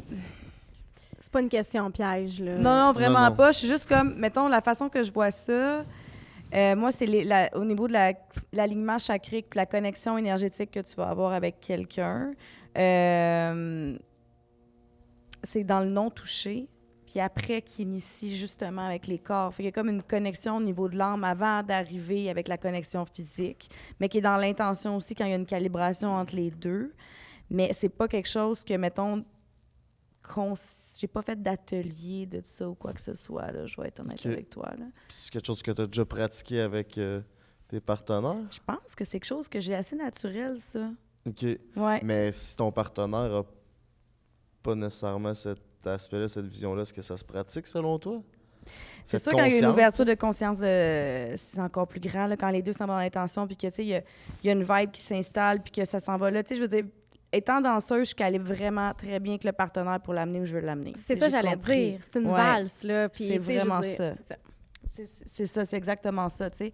Donc, c'est sûr qu'avec les partenaires, que je peux comprendre que dès qu'il y a la respiration qui est différente, que là, on a quelque chose au niveau de l'énergie qu'on ne s'est pas encore touché qui fonctionne, je vais aller dans ces zones-là pour aller expérimenter parce qu'il y a de quoi qui se crée, puis quelque chose qui est tellement plus puissant qui va ressortir de là. Mais j'ai pas fait volontairement de « on va essayer le tantrisme à soir », tu sais. Mhm. J'ai pas fait ça. Parce que c'est quand même intéressant comme, je sais pas si c'est une science ou une activité, esti, mais c'est vraiment l'énergie sexuelle, c'est l'énergie vitale, puis c'est de prendre les deux énergies vitales, sexuelles, puis c'est d'amener ça à un autre niveau. Fait que quand les deux sont conscients, c'est vraiment d'amener un esprit créatif à partir de là dans des intentions positives pour tout le monde. Ouais, Ouais, c'est puis- de la création. Oh, excuse-moi. Vas-y, vas-y. Mais c'est de la création, c'est l'énergie sexuelle, ça vient de la création, tu sais. Donc, c'est pour ça que, tu sais, comme je disais, avec la danse, ça n'a jamais été intentionnel, mais ça a toujours été organique chez moi, ça a toujours comme fait partie de moi, ce côté-là, parce que je dis toujours que quand je fais l'amour avec quelqu'un, je crée un moment. C'est comme ça, je le vis. Sinon, je vois pas l'intérêt. OK. C'est bon. Fait du sens. Puis pour toi, mon Ray, si on parle tantrisme. Tantrisme sexuel, explique-nous ça. Puis je dis ça avec respect. Moi, je viens d'une éducation sexuelle qui était dans le catalogue Simpson Sears, puis dans le dictionnaire. Fait que mon éducation sexuelle était très profonde. Il parlait pas du clitoris, là, dans ce temps-là. Non. C'est les Wonder Bra. Non. Puis moi, je faisais beaucoup de poids et haltères. Fait que je m'achetais des magazines de femmes qui faisaient des... Fait que j'amenais ça au collège, puis les prêtres fouillaient dans nos valises, puis ils nous scrapaient nos magazines. C'est la pornographie de l'époque. De l'époque. On retourne en 1958, mettons, 59. Là. Fait que le cheminement là-dedans était pour moi une très, très grande curiosité, compte tenu que, basé sur mon ignorance sur la sexualité physiologique et mentale au départ. Je veux dire, on n'a pas eu aucun cours. Ce que tout jeune homme savait savoir. Moi-même, mon père m'a donné un livre, il dit, lire ça, tu sais, mais... C'est ça, parce que nous, on a juste connu, je pense, une sexualité physique dans la société qu'on vit, tu sais, une sexualité mentale et spirituelle, ça vous avez existe des pas films vraiment. 3X aujourd'hui, là, ce qu'on n'avait pas dans le temps. Il y en avait dans le temps, mais c'était illégal, c'était facile de prison avoir des films 3X à cette époque, dans les années 58. Il fallait quand même que tu portes dans ce temps-là ton imaginaire plus loin que nous, si tout se fait on the spot. On avait de l'imaginaire. C'est ça. Mais ma première prise de conscience d'une sexualité indépendante du physiologique, là, charnel et ainsi de suite, là, quand j'ai lu mon premier livre, Réfléchissez et devenir riche, j'avais 19 ans. Où, dans le chapitre 14, non pas le chapitre 14, chapitre 11, on parle de transmutation sexuelle. Où, le 100 ans, Napoleon Hill qui étudie la philosophie de au-delà de 25 000 personnes, dont 500 industriels majeurs comme Henry Ford, Thomas Edison, Alexander Graham Bell, les Rockefeller, tous ces hommes qui ont transformé l'Amérique du Nord. Là, c'est ça. Il a étudié 500 personnes riches, 25 000 personnes qui ont fait faillite. Puis il a fait un livre sur comment que les riches pensent, comment que les pauvres pensent. C'est ça. Alors lui, il cite dans son livre que tous les hommes de l'époque, on retourne de 100 ans, on va se le ramener dans 23 maintenant, étaient des hommes très sexués. Ça veut dire que, il ne dit pas dans le livre, là, mais c'est parce qu'il ne savait pas dans le temps, puis on n'était pas au niveau des hormones, ce sont des hommes des hyper productifs de testostérone. OK? Parce qu'il n'y a pas un homme qui produit la même quantité de testostérone. Il y en a c'est plus, il y en a c'est moins, puis il y en a vraiment que c'est moins, puis il y en a vraiment que c'est plus. Fait que, bon. Alors, lui, il nous dit dans le livre, évidemment, la sexualité, la procréation, ça joue un rôle important, c'est un des désirs les plus puissants, c'est une des énergies les plus puissantes. Puis il dit que tous ces hommes-là de l'époque étaient tous des hommes influencés par une femme. Oublie pas, moi, j'ai 19 ans. Je n'ai aucune éducation sexuelle. Oui, j'étudie la chiropratique. En biologie, je commence à me débrouiller, là. Tu comprends-tu? Puis j'ai pas vraiment de blonde à l'époque, là. Tu comprends? Parce que j'ai commencé tard, là. Quand tu sors du collège pensionnaire pendant 5 ans, là, tu commences tard, là, tu sais, puis... on n'a plus les mêmes âges, de déviergeage. Non. Puis il y avait une ségrégation aussi entre les hommes et les femmes, là, dans ce temps-là. Là. Ben oui, parce que, tu sais, je viens complètement d'un autre monde. Alors moi, je lis ça, mon anglais n'est pas fort. Sexual transmutation. Wow! C'est quoi ça? Puis là, tu vas-tu aller demander au monde autour, c'est quoi ça? Tu vas-tu aller demander à tes professeurs, c'est quoi ça? Puis tu sais, c'est un sujet tabou, hein? Tu sais, on retourne en 63, c'est très tabou. Ouais, même pour certaines personnes encore aujourd'hui, c'est très tabou. J'ai fait une conférence, ça fait 2-3 semaines, sur la transmutation sexuelle en 2023 des hommes et des femmes d'affaires. Et là... Le monde ne sont aucunement au courant de ça fait tout le là, temps. Là. Moi, je cherche, je suis curieux. Je suis un incroyant positif. Tu vas me dire quelque chose, je vais chercher de comprendre pourquoi. C'est dans ma nature. OK? Alors, puis là, je suis accroché. Là, j'ai une conjointe. Là. J'ai 3 enfants. OK? Et c'est sûr que, biologiquement parlant, je suis au courant. Tu sais, après 3 enfants, tu peux être un petit peu plus au courant, là. J'ai passé du catalogue sur Simpson Sears à la pratique physiologique, là, tu comprends? Mais je suis accroché parce que je dis toujours réfléchissez à devenir riche. Parce que mes parents se sont chicanés toujours à propos de l'argent. Moi, je me suis dit, pas devenir tellement riche, je me chicanerai plus pour l'argent. Tu comprends? On se chicane pareil, oui. Fait que là, c'est sûr. Pour d'autres raisons. T'sais. Pour d'autres raisons. Alors, mais je continue mes recherches. Je suis un chercheur, moi. OK? Ma fille de 30 ans est une chercheuse. Bon. Alors, et là, j'étudie les religions. Parce que je me suis dit, dans mon rationnel, je me suis dit, ça ne se peut pas que la religion catholique soit la seule religion sur la planète quand il y a des gens qui ont jamais entendu parler de ça. Tu sais, dans mon mental, à moi. Là. Tu sais, j'ai commencé à étudier le bouddhisme. Toutes les religions qui ne sont pas nécessairement chrétiennes. Et je suis arrivé à une religion hindoue. Okay? Et la philosophie du entrisme sexuel vient des Indes. Ou dans cette philosophie, ce n'est pas une religion, dans cette philosophie hindoue, où tu as le Dieu femme et tu as le Dieu homme. Ils sont égaux dans leur diversité.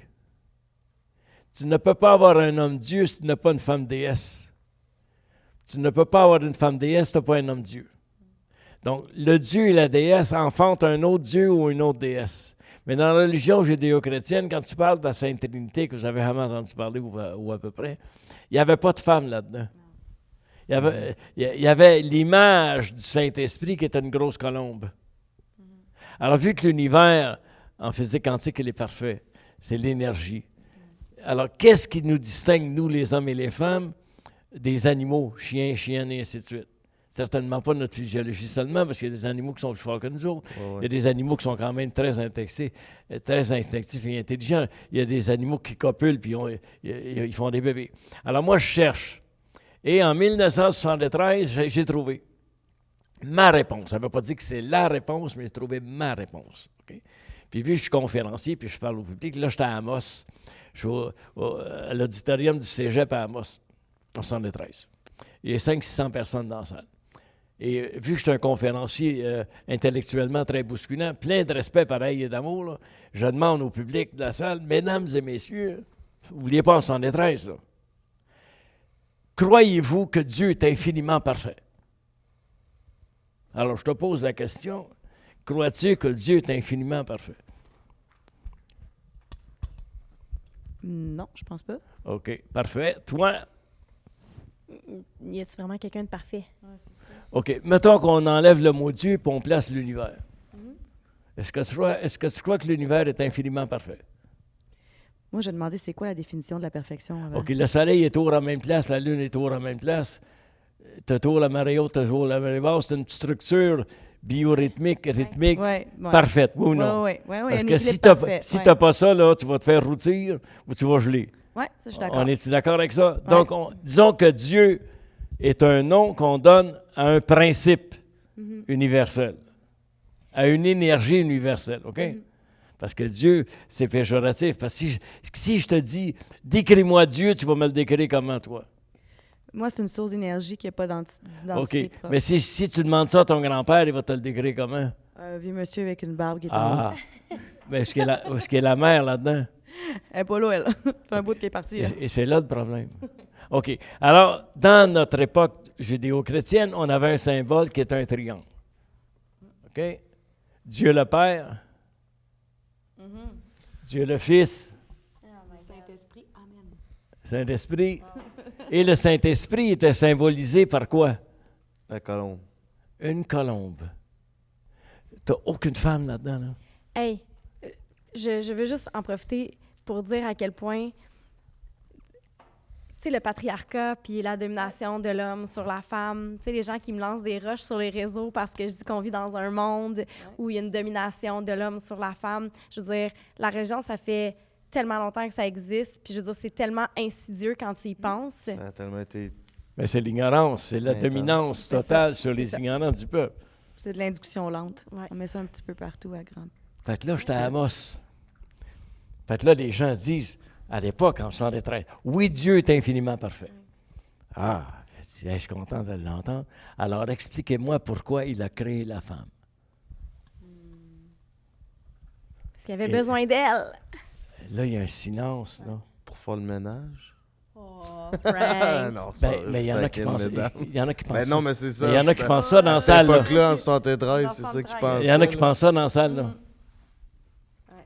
Fait que là, j'ai dit, moi, là, Dieu, il est tellement infiniment parfait qu'il ne pourrait jamais être complet sans la femme. Donc, Dieu n'est ni un homme ni une femme, il est l'ensemble d'un principe de création où ça prend un homme et une femme pour faire un fils ou une fille. Et là, il y avait un père blanc d'Afrique qui était dans la salle. Il m'a emmené à l'archevêché d'Amos, m'a fait excommunier. Hey, ma mère était scandalisée.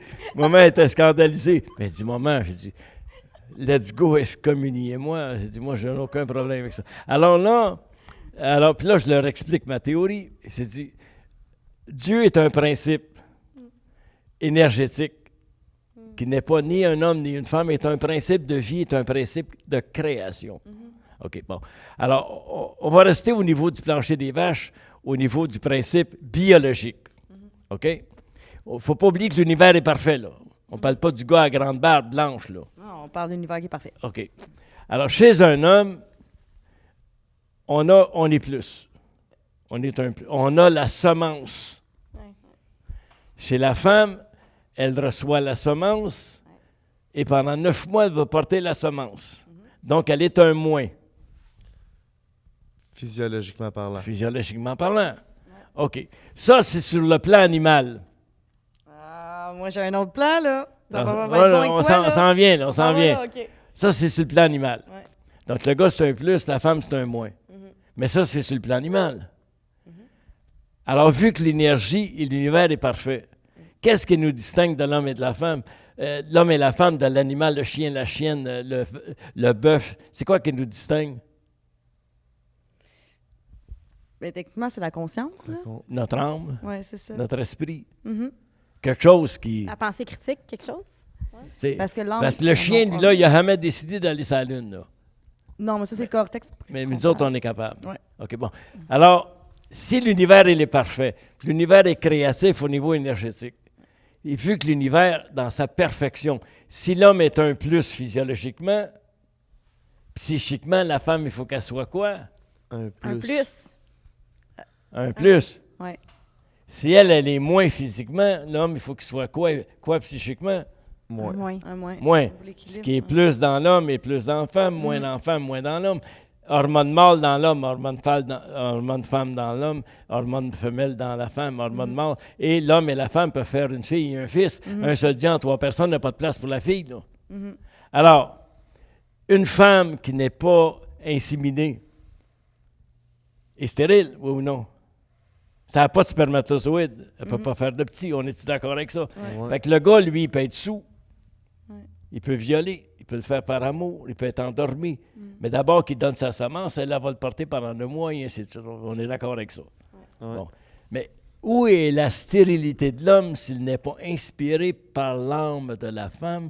L'homme, il est spirituellement stérile et un être humain qui est spirituellement stérile en tant qu'homme est un assassin.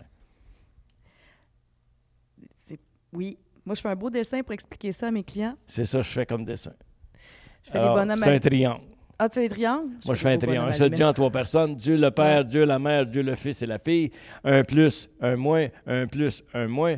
Hormone mâle, hormone femelle, hormone mâle, hormone femelle. Tu as l'équilibre parfait des énergies cosmiques. Tu ne peux pas être un couple et tous les deux être mâles. Dans l'énergie. Dans l'énergie, je parle. Mhm. Alors, un homme qui n'est pas inspiré par la femme, c'est pour ça qu'on a toujours dit les vieilles expressions, ce que femme veut, Dieu le veut. Dieu le veut. Tu vois à quel Mais point je c'est- la connais pas, cette Ça prend expression-là. une déesse. Mais C'est c'est- comme ça femme prend- Laura. ça prend, Parce ça que femme prend- feu, femme Laura. ça prend une déesse pour faire bouger un Dieu. OK? On a déjà dit en arrière d'un grand homme et une grande femme. Moi, je dis à côté, ça fait un plus beau portrait. Une femme peut faire d'un homme un saint ou un bandit. Mhm. OK? Alors, la femme, c'est l'âme dans sa semence qui nourrit l'homme dans son besoin spirituel. Alors, il n'y a pas d'homme spirituel créatif sans l'inspiration d'une femme, qui peut, en l'occurrence, être la mère, là, qui peut être la fille, la secrétaire, la maîtresse, si possible, la conjointe. Là. Ouais, c'est intéressant. Alors, c'est-à-dire qu'un homme qui n'est pas inspiré par une femme est un assassin. Quand je dis assassin, là, il est prêt à tuer pour faire la guerre pour son ego. Oui, il est dans le sol. Moi, c'est souvent ça que je dis. La femme est astrale, l'homme est dans le sol. C'est ça. Avec la semence, on est là au niveau de quand il C'est met ça. la semence. La femme est dans le cœur, elle est beaucoup plus connectée en haut. C'est Mais ça. quand les deux s'unifient ensemble, Ouais, ça fait une c'est ça. harmonisation de C'est ça. l'énergie du ciel avec l'énergie de la terre. Puis c'est là qu'il y a l'équilibre qui se crée. Et lorsque la femme veut faire un enfant, c'est quoi qu'elle fait? Ben, elle va Elle chercher se trouve, le elle se trouve un géniteur. Ben oui. Elle va le séduire. Elle va dans le sol. Et l'homme, lui, qui a besoin d'être inspiré spirituellement, il fait quoi? Il veut connecter en haut, il charme. Il va Incroyable. il va chercher une femme qui l'inspire. Alors, c'est-à-dire, c'est mon interprétation, ça ne veut pas dire que je possède la vérité absolue, mais moi je crois que l'univers, il est parfait, dans un équilibre énergétique parfait, puis on ne peut pas être des hommes et des femmes qui améliorent la qualité du monde, puis qu'on soit au même stage que les animaux, tu sais. Il y a eu des révolutions sur la Terre, puis on sait très bien que la Révolution française, ça vient des femmes. Ça vient des comment est-ce qu'on les appelait? Les courtisanes. Oui. OK? Puis les Français ont donné aux États-Unis une statue de la liberté. Et c'est quoi la statue de la liberté? C'est une femme. Alors la femme elle possède le germe de l'âme, la semence de l'âme. Et un homme qui n'est pas ensemencé spirituellement est un homme stérile. Il n'y a pas de raison de faire des choses pour améliorer son monde, sa famille. Très inspirant. Alors, c'est mon interprétation, ça ne veut pas dire que j'ai raison, mais moi, je me dis que on a chacun nos rôles égaux dans nos diversités. OK? Moi, je vais demander à ma fille, trouves-tu que papa a fait une bonne conférence ce soir? Ça me dit non, papa, ça me fait quelque chose. Puis c'est pas ma concubine, c'est ma fille. Ça. Puis je demande à ma femme aussi, trouves-tu que j'ai fait une bonne job ce soir? J'étais-tu correct? C'est important pour moi. Mais après, c'est important qu'elle me dise, ben, tu pourrais faire ci, faire ça, faire ça, faire ça, faire ça. Tu comprends? Oui, je comprends. Alors c'est pour ça qu'en général, il y a des hommes qui se prennent des maîtresses, pas nécessairement pour le sexe seulement, même si ça vient avec, parce qu'ils ont besoin d'être inspirés. Ils sont les plus beaux, les plus fins, les plus smart. Puis c'est pour ça que les femmes se prennent des amants, parce qu'on va de tendresse et d'affection. Oui, souvent, le sexe vient avec. Tu comprends? C'est ça qu'on parlait juste avant. Tu sais, l'infidélité, c'est pas toujours une question de sexualité. C'est pas nécessairement une pulsion sexuelle. C'est tellement complexe. Puis c'est quelque chose qu'on condamne tellement, qu'on comprend pas assez. Il y a tellement quelque chose de plus complexe en arrière de l'infidélité que l'acte sexuel. C'est qui tu deviens à travers cette infidélité-là. C'est comment que tu te fais percevoir aussi par l'autre personne. Si tu es capable d'avoir une nouvelle narrative à propos de toi-même, une nouvelle histoire, tu es une nouvelle personne parce qu'on te voit à travers des yeux qui sont différents, tu sais. C'est condamné parce que moi, je trouve que c'est dans la cachette. T'es pas assez mature pour trouver ton problème puis le dire à la personne que t'aimes. Moi, c'est ça que je condamne. Si t'es assez mature puis tu dis « j'ai besoin de ça, là, t'en discutes puis tu vas chercher ce que t'as besoin. Là, c'est correct pour moi.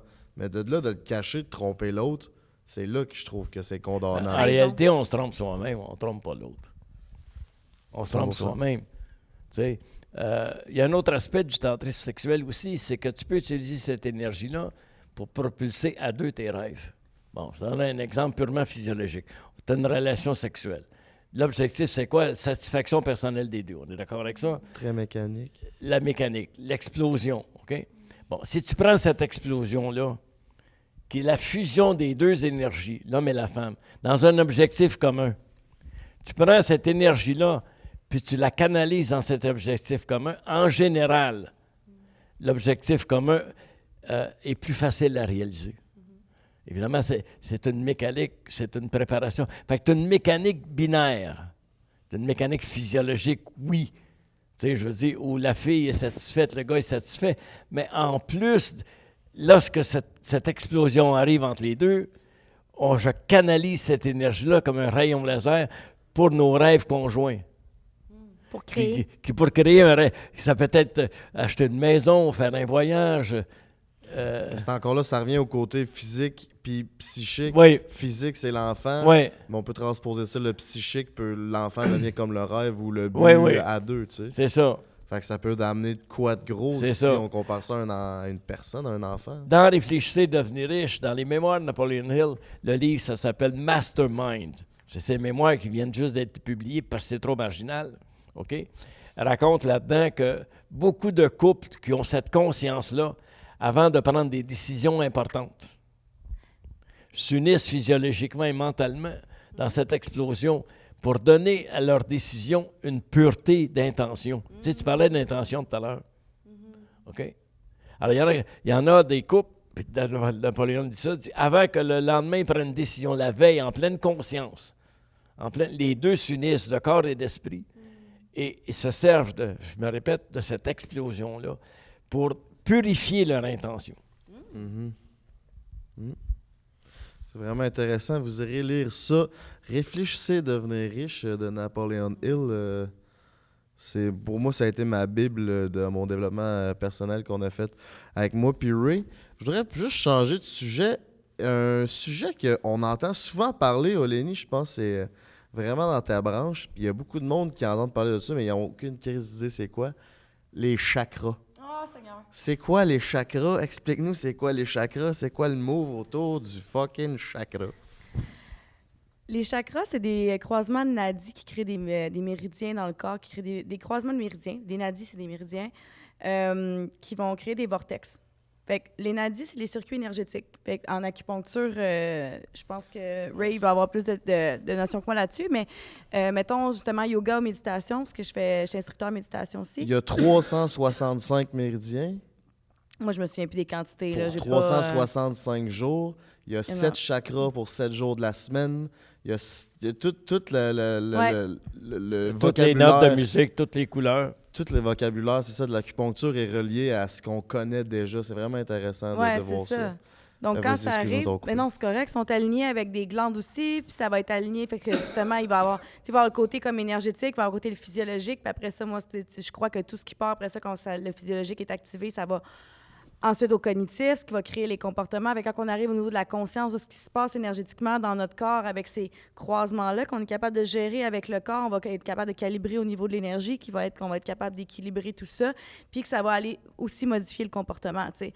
Donc, moi, je crois pas vraiment à ça, que si tu médites, tu regardes du bleu, ben tu vas finir par décrocher ton chakra de la gorge, parce que on s'entend qu'on a quand même mentalisé l'information, on est des humains, hein, qu'on a centralisé ça, on a fait des croyances avec ça puis on s'entend que les croyances aussi aident beaucoup à transformer le comportement, les croyances positives. Fait que c'est bon à un certain point. Mais à la base, les chakras, c'est vraiment des ondes de vortex énergétiques qui sont plus forts dans notre corps. Tu sais, pourquoi on voit une tornade? Je pose la question. Qu'est-ce qui fait qu'on voit une tornade? C'est l'accumulation d'énergie de front froid, front chaud qui fait que ça fait une tornade. Mais que tu la vois. Avec mes yeux? Mais qu'est-ce qui fait qu'elle se crée devant tes yeux? C'est pas une question, je suis pas capable de répondre à ça. C'est à cause de la poussière. Fait que s'il n'y avait pas de poussière, tu serais pas capable de voir ce vortex d'énergie-là, tu comprends? Okay. Fait qu'elle, le fait qu'elle est tellement forte qu'elle ramasse de la poussière, tu es capable de voir ça, OK? Puis nous, on est fait d'énergie, mais ces vortex-là sont pas assez forts pour ramasser toute la poussière, puis qu'on se promène, puis qu'on fait juste comme tourner des vortex autour de nous avec la poussière ambiante, mais ils sont quand même là. Fait que tout au niveau de la planète, tout, c'est une question de magnétisme, dans tout est placé aussi, parce qu'on s'entend que tout est magnétique. Fait que tout résonne à l'intérieur de nous. Donc, notre corps est super impacté par les magnétismes extérieurs aussi, et à l'intérieur, ce qu'on vibre dans ces méridiens-là aussi. Donc, un muscle déplacé, un os d'un petit peu twisté, une pensée, tout est vibration. Fait que tout peut venir débalancer ce qu'il y a à l'intérieur. Puis en plus, si tu es quelqu'un qui est empathe, que tu as une forme d'énergie qui est capable de prendre, tu peux prendre ce qu'il y a à l'extérieur aussi, puis ça peut résonner avec une partie de toi qui est en faiblesse, puis là, ça grossit ce débalancement-là. Fait que les chakras, justement, quand on arrive à savoir qu'est-ce qui se passe au niveau de ces 7 zones principales, parce qu'on a plus que 7, là. Ça, c'est les 7 que le monde on connaît, qui sont les plus classiques, Okay. mais on en a vraiment plus que ça. Donc, on arrive à être capable de gérer ces plus gros vortex-là pour qu'ils soient le plus possible alignés, mais je trouve qu'on s'en va plus vers une santé globale autour avec ça. Puis, ce qui est le fun avec ça, c'est que les chakras sont...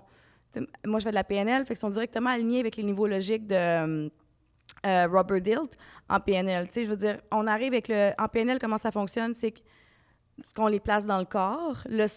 L'environnement, c'est ce qui est autour de toi. Fait que le chakra couronne est aligné avec l'environnement. La couronne est ici. Fait que c'est comme la couronne, c'est les messages qui vont descendre, l'ouverture et tout ça.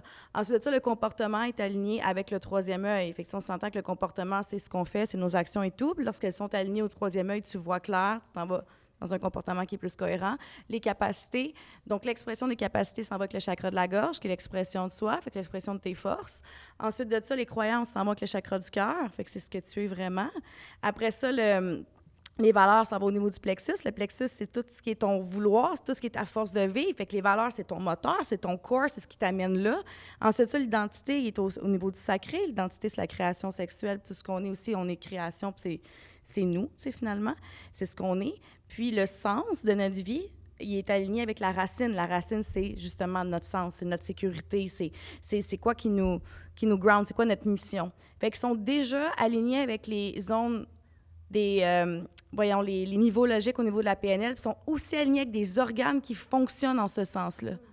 Fait que le mind, body, soul est vraiment déjà parfait dans le corps. C'est juste quand on arrive à le décortiquer puis à le réunifier après, ça crée une forme de cohérence qui fait qu'on est capable de maîtriser vraiment plus ces zones-là, donc devenir beaucoup plus en équilibre. C'est vraiment intéressant quand tu parles de vortex puis de tempête parce que j'ai fait une séance de Reiki une fois dans ma vie, puis la personne prenait un pendentif, un pendule, puis là, il la met bien droite. Dans le fond, c'est comme une chaîne avec des roches, puis une pointe. Puis là, il la met bien droite au-dessus de ton chakra, puis là, il attend. Puis il bouge pas, Puis là, de moment donné, ça se met tranquillement à tourner d'un sens ou de l'autre. Puis des fois, chaque chakra est différent. Puis ça montre comment que ton chakra est aligné. Il tourne-tu du bon sens ou pas? Puis des fois, ça faisait comme des ovales, des fois des ronds parfaits, de gauche vers la droite. Fait que vraiment, l'énergie était différente sur chaque point. Puis tu le voyais que c'était pas la personne qui faisait ça, là, vraiment. Là. Ben oui, c'est ça. Puis quand tu commences à être vraiment connecté avec ça, moi, je sais que quand je fais un câlin à quelqu'un, les gens le sentent que c'est chaud aussi tout de suite. T'sais, je sais que c'est très fort chez moi, ce chakra-là, il est super fort. Ma racine est forte aussi, vraiment beaucoup. Mais je suis quelqu'un... Ah oui, tantôt, on s'est collé pour se dire salut, puis je l'ai senti pour vrai. 100%.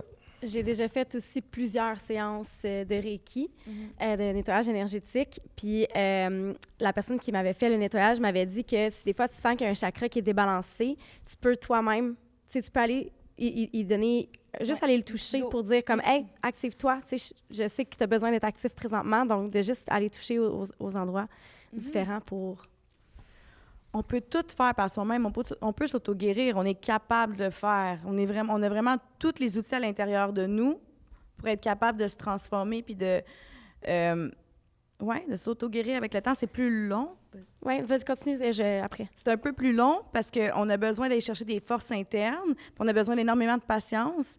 Mais moi, je suis sûre qu'on est fait comme des amphibiens, là, genre, on se coupe un pied, il repousse pas, non, mais on est vraiment capable de guérir. On a une force de régénération qui est hallucinante qu'on arrive à maîtriser ces forces-là. La preuve vivante avec ton cancer. Ah ben oui. Puis, moi, je fais une méditation de chakra soir et matin, inspiré du Dr. Joe Dispenza. Ben oui. Alors, évidemment, j'ai ma technique, j'ai la technique du Dr. Joe. Alors, je fais ça le matin et puis je fais ça le soir, entre autres, dans mes méditations. Ouais. Bien, ça m'amène à vous demander, puis peut-être prendre les deux sujets puis faire une réponse avec ça, mais on parlait d'autosuggestion. L'autosuggestion, c'est quoi concrètement? Puis est-ce que justement ça fait partie, tu sais, quand Olénie dit on peut se régénérer, puis on peut, ben je sais pas, moi j'ai l'impression que l'autosuggestion justement peut vraiment avoir un impact substantiel là, à ce niveau-là. Bien, Dr. Bruce Lipton, qui est tu connais Bruce Lipton? OK. Le père de la soupe Lipton? Oui, ça ressemble à ça. Dr. Biologie Bruce des croyances. Lipton. Biologie des croyances, possède un doctorat en biologie cellulaire et cellules souches que Claudie, et physicien quantique, dit la chose suivante. Nous, en tant qu'hommes et femmes, dès l'âge de notre conception, on est burinés, on est tatoués par nos parents et notre environnement. Jusqu'à l'âge de 7 ans, selon lui. À partir de 7 ans, tu peux changer ça. Mais pour changer ça, selon lui, Bruce Lipton, c'est l'autosuggestion, la répétition, l'hypnose, l'auto-hypnose. Yep. Fait qu'il faut que tu répètes en quantité industrielle le contraire de ce que tu as appris. Il faut que tu rompes avec toi-même. Comme dit le Dr. Joe Dispenza, on sait maintenant que quand tu changes ton mindset, ta façon de penser, ton cerveau change. La chimie de ton cerveau change, ton lobe frontal change et tes hormones changent. Alors maintenant, on a des preuves scientifiques. Quand j'ai commencé, moi, comme conférencier, on n'avait aucune preuve. On disait, essayez-les, ça marche pas, ben garde, essayez d'autres choses, tu sais. Mais on n'avait pas de preuves. Oui, puis on n'avait pas l'impression à ce moment-là que le cerveau pouvait se remodeler, pouvait Ben, se il est modifier. neuroplastique, le cerveau. C'est ça. Maintenant, on le sait. Ça, avec les mathématiques quantiques et la physique quantique, ça Ouais. apporte beaucoup de réponses Oui, à c'est ça, tout tu sais.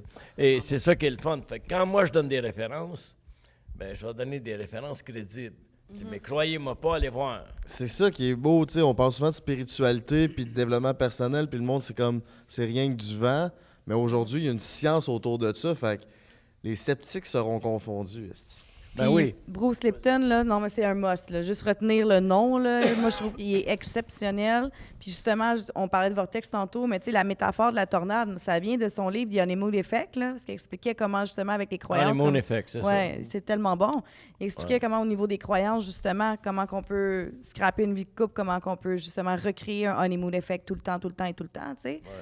Mais cet homme-là, il a une façon fascinante d'amener la science et la spiritualité ensemble, que je trouve qui est vulgarisée, mais en même temps, il est très poète dans son approche. Oui. Ouais, je l'aime vraiment beaucoup. Tu sais, on parle de mon couple là, qui se rechoisissent à tous les matins. En fait, ils se remarient à tous les matins parce qu'ils se rechoisissent à tous les matins. Tu comprends? C'est de l'autosuggestion encore. Tout le temps, tout De le temps. couple, comme. Ben oui, ben oui. Ben, ça fait du sens parce que sur l'autosuggestion, moi, mon expérience personnelle là-dessus, Ray me coachait déjà depuis 1 an et demi. J'avais déjà raconté sur un autre podcast que dans la même année, je m'étais divorcé. J'avais fait quasiment faillite avec mes business d'immobilier. Puis financièrement, ça allait pas. J'étais comme à moins 75 000, puis je voulais pas de job. Fait que ce que j'ai fait, j'ai demandé à Ray qu'est-ce que je pourrais faire. Il m'a dit fais de l'autosuggestion, puis à chaque jour, puis le plus souvent possible, répète-toi. Ouais, c'est quoi donc? L'argent circule librement dans ma vie et j'en ai des surplus divins et mieux encore. Puis j'ai commencé à me répéter ça. Puis là, après 1 mois, 2 mois, je criais aucune crise de scène qui rentre, ça marche pas ton affaire. Puis après 2 mois, là, ça a commencé. Il y a des mouvements qui ont commencé à rentrer, des chèques. Là, à chaque fois que je manquais d'argent, il y a toujours un petit chèque qui rentrait à gauche. Mon frère me devait de l'argent. Puis depuis ce temps-là, je me répète ça. Puis j'ai jamais manqué d'argent. Mais ça a vraiment fait un changement dans ma vie. Puis j'ai jamais arrêté de faire cette autosuggestion-là.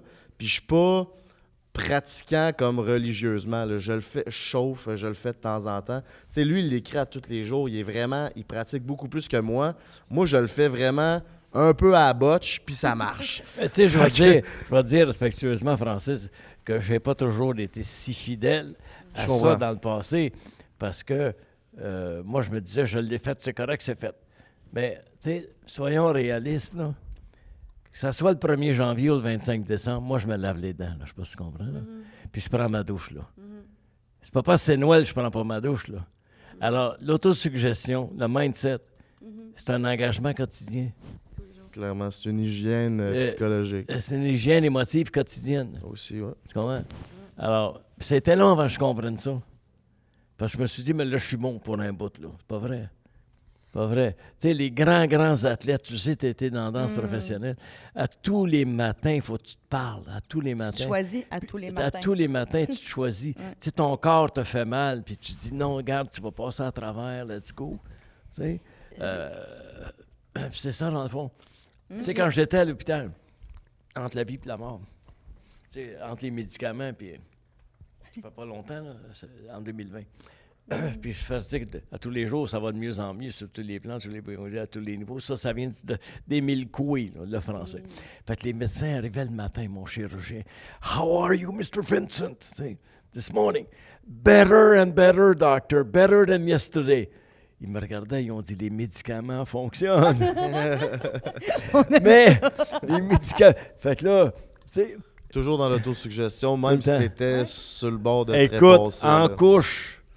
Pas de dents dans la bouche, en jaquette, et je vous fais grâce des détails. il arrivait le matin parce qu'il se promène avec les résidents. Hein. Il est 6 heures le matin, il te réveille.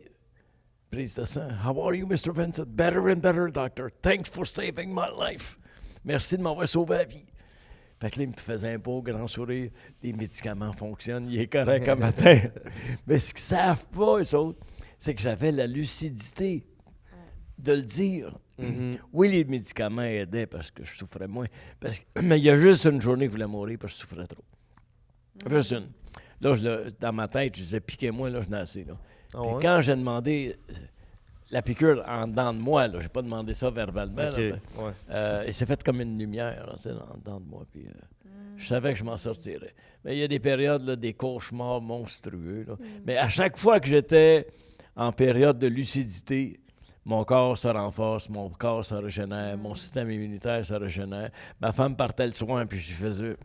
parce que je pouvais pas parler, j'avais une trachéectomie. C'est ça, parce que c'est le cancer de l'œsophage. Oui, c'est ça. Le stade 3, ils m'ont pris l'estomac, puis ils m'ont remonté ça. Là. Ça a fait un bon effet secondaire pour checker mon poids. C'est ça, tu as maigri beaucoup.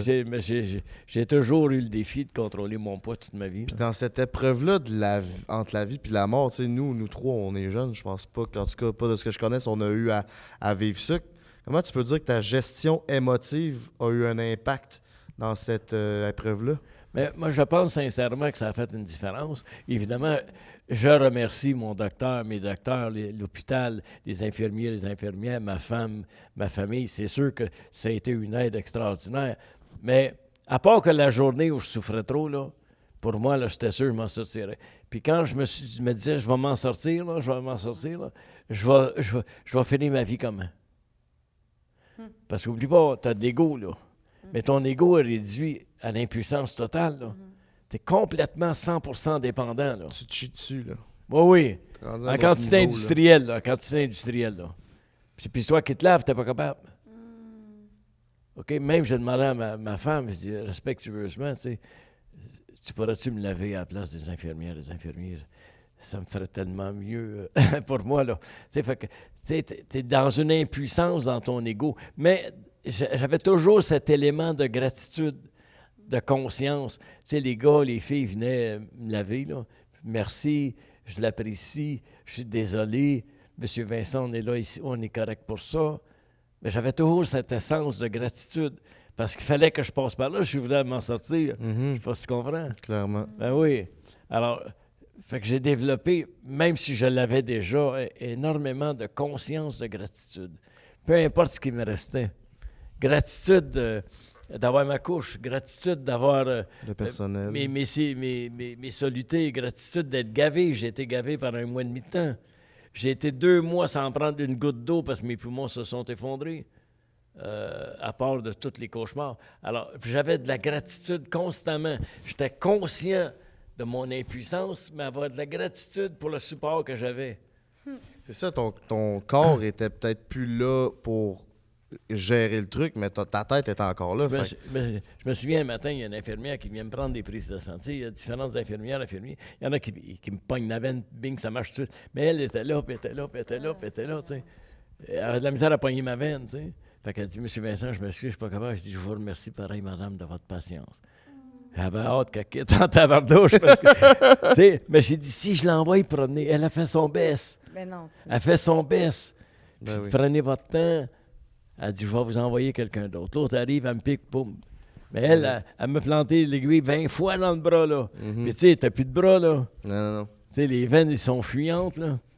Tu sais, ta musculature s'est effondrée complètement, t'as plus d'oxygène dans ça. Mais j'avais toujours cette conscience. Ça va de mieux en mieux sur tous les plans, tous les points de vue, à tous les niveaux. Merci. Mon système immunitaire se renforce. Je cicatrise très bien. Parce que j'ai fait 2 opérations. La première, 6 heures, et mon verre, j'ai fait des complications. La deuxième, mon verre bord en bord en stéréo, en avant, en arrière. Let's go, alléluia, tu sais. Puis, fait que là, dans la période de lucidité, j'ai de la gratitude. J'ai de la gratitude. Même avec des moyens que j'ai pu, là. Ouais. Et ça prend toute une force, caractère. Force de caractère. Je vais t'avouer très humblement C'était devenu presque naturel. Parce que je fais ça depuis des années, moi, là. Mais Maintenant, même vous êtes que- entraîné à ça. Là. C'est Oui. ça, te connaissant, ça devait être quasiment v'là l'épreuve de ma vie. On va voir. C'est comme si va Rocky tester arrivait les au acquis. championnat. Francis, là. écoute bien, la première fois que je vais passer une gastroscopie, là, tu sais, là, puisque je suis capable de manger, l'eau ne rentre plus. Fait que je vais passer une gastroscopie, il se dit, ils vont me dilater, si c'est ça. Fait que la femme médecin arrive, elle dit, Monsieur Vincent, j'ai pas de bonne nouvelle. Fait qu'elle dit à ma conjointe, est-ce que vous êtes sa conjointe? Oui. Pouvez-vous rester ici? Oui. Voulez-vous qu'elle reste ici? Oui. Mais j'ai pas de bonne nouvelle, vous avez le cancer, sage-toi. Elle dit, vous prenez ça comment? Ben, je dis, c'est un top défi à relever, le docteur. Là. On va le relever. Ça a été ma réaction spontanée. Mais j'étais conscient que j'avais le cancer. Là. Tu sais, je veux dire, j'étais vraiment conscient. Là. Je pense que là-dedans aussi, une de tes forces, c'est que tu as ta femme, puis tu as tes enfants aussi, Ouais. Tom puis Marie-Michel. J'ai que mes je amis connais. aussi. Faut que tu penses que moi, j'ai 2 familles, Francis. J'ai ma famille biologique, oui. Là. Ouais. Mais la famille de mes amis dont tu fais partie est très importante aussi. C'est là que je voulais en venir, le cerveau collectif. Ouais. Tu sais, j'ai des amis dans le club immobilier, moi, là, que je ne peux pas acheter leur loyauté. Mhm. C'est de l'amitié qui ne s'achète pas comme... Je peux pas acheter ta loyauté ou ton amitié. Ça va au-delà de l'argent. Comprends? Clairement. C'est Ouais. prouvé que le groupe de support, quand quelqu'un traverse une Oui, épreuve, que le oui. groupe de support, c'est ce qui a le Oui. plus d'impact sur Oui. comment cette personne-là va se relever Oui, de l'épreuve. oui. Puis j'ai appris à connaître mon fils, le dernier aussi, puis ma fille, qui ont fait des posts sur Facebook, qui ont dit, écoutez, vous connaissez mon père, vous savez comment c'est que c'est important pour lui l'énergie. Là, il aimerait ça que vous lui en donniez parce qu'il en a vraiment besoin. Puis c'est mes enfants qui ont fait ça. là. C'est pas moi qui leur ai demandé. Là. Comme moi, j'ai voyé ces posts-là, puis je suis jamais allé voir Ray. Ça me faisait trop mal de voir la personne, une des personnes que j'aime le plus dans cet état-là, mais de loin, je faisais cet C'est ça. effort-là. tu sais. Ça fait une grosse différence aussi. Mhm. Ça fait une grosse différence parce que tu relèves un défi, premièrement, tu le relèves pour toi. Là. C'est bien certain que je l'ai fait pour moi. Tu le fais pour ceux que tu aimes aussi. Tu le fais aussi pour tes amis aussi parce que, tu sais, il y a des amis aussi qui ont des coups durs, qui ont des hauts, qui ont des bas. Là. Clairement, c'est ça. Oui. Fait que. Puis tu es conscient qu'il te reste des belles années. Alors, tu veux les finir comment, ces belles années-là aussi? Là? Exactement, avec le monde que t'aimes aussi. Ben oui. Mais ça m'en revient. C'est un aspect que tu m'as montré, ça, le cerveau collectif. Quand je parlais tantôt de mes faillites, j'étais en immobilier, puis je faisais tout par moi-même, puis j'étais sûr que j'allais réussir tout par moi-même. Fait que j'avais pas de cerveau collectif. Cerveau collectif, c'est du monde qui sont là pour t'aider puis t'appuyer. Puis après ça, je me suis bâti un cerveau collectif. J'avais Ray, j'avais mes... Olénie aussi, elle faisait partie de ça. C'est ça. Plus pour ma confiance, Oui, mon oui. développement personnel. Je me suis pris des associés aussi. Oui. Puis à partir de là, toutes les épreuves que j'avais quelqu'un à appeler au bout du fil qui avait sûrement la réponse ou au moins l'intelligence émotionnelle pour Oui. me combler ou au moins me sécuriser Te nourrir, là-dedans. C'est ça, Ça a été c'est ça. t'encadrer, là. Exactement. C'est tellement important, ça. Très bénéfique.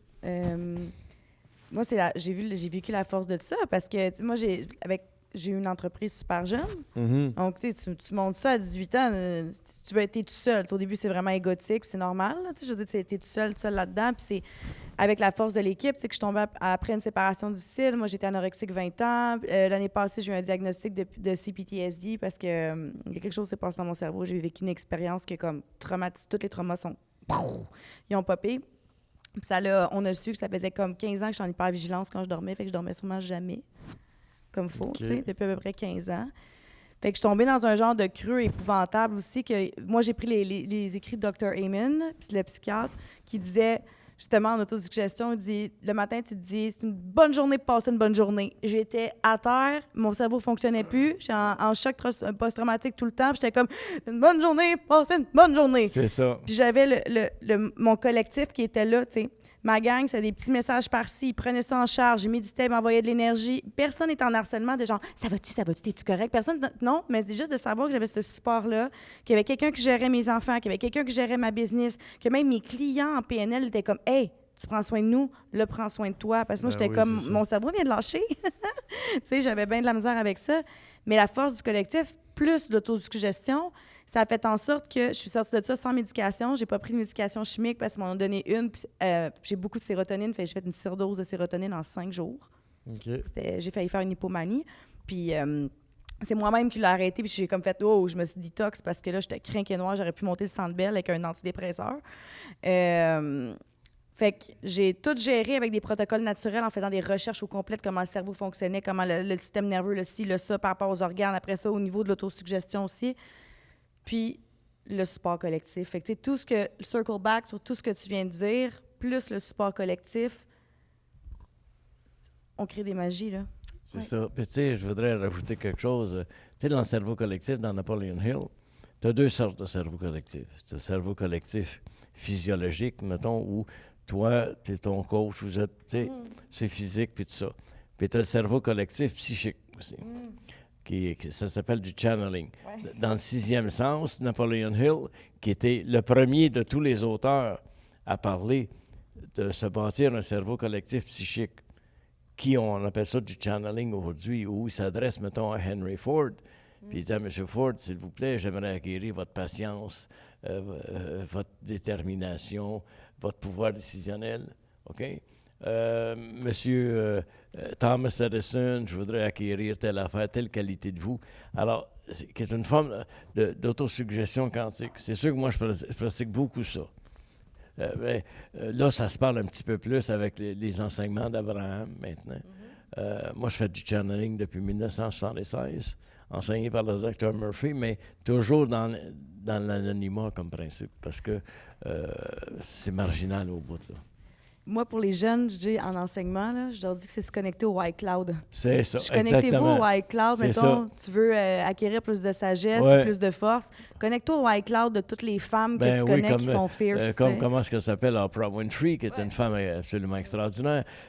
Celle qui écrit « Réfléchissez, devenir riche » pour les femmes, « Think and Grow for Women », Sharon Nectar, qui écrit tous les livres de Père riche, Père pauvre.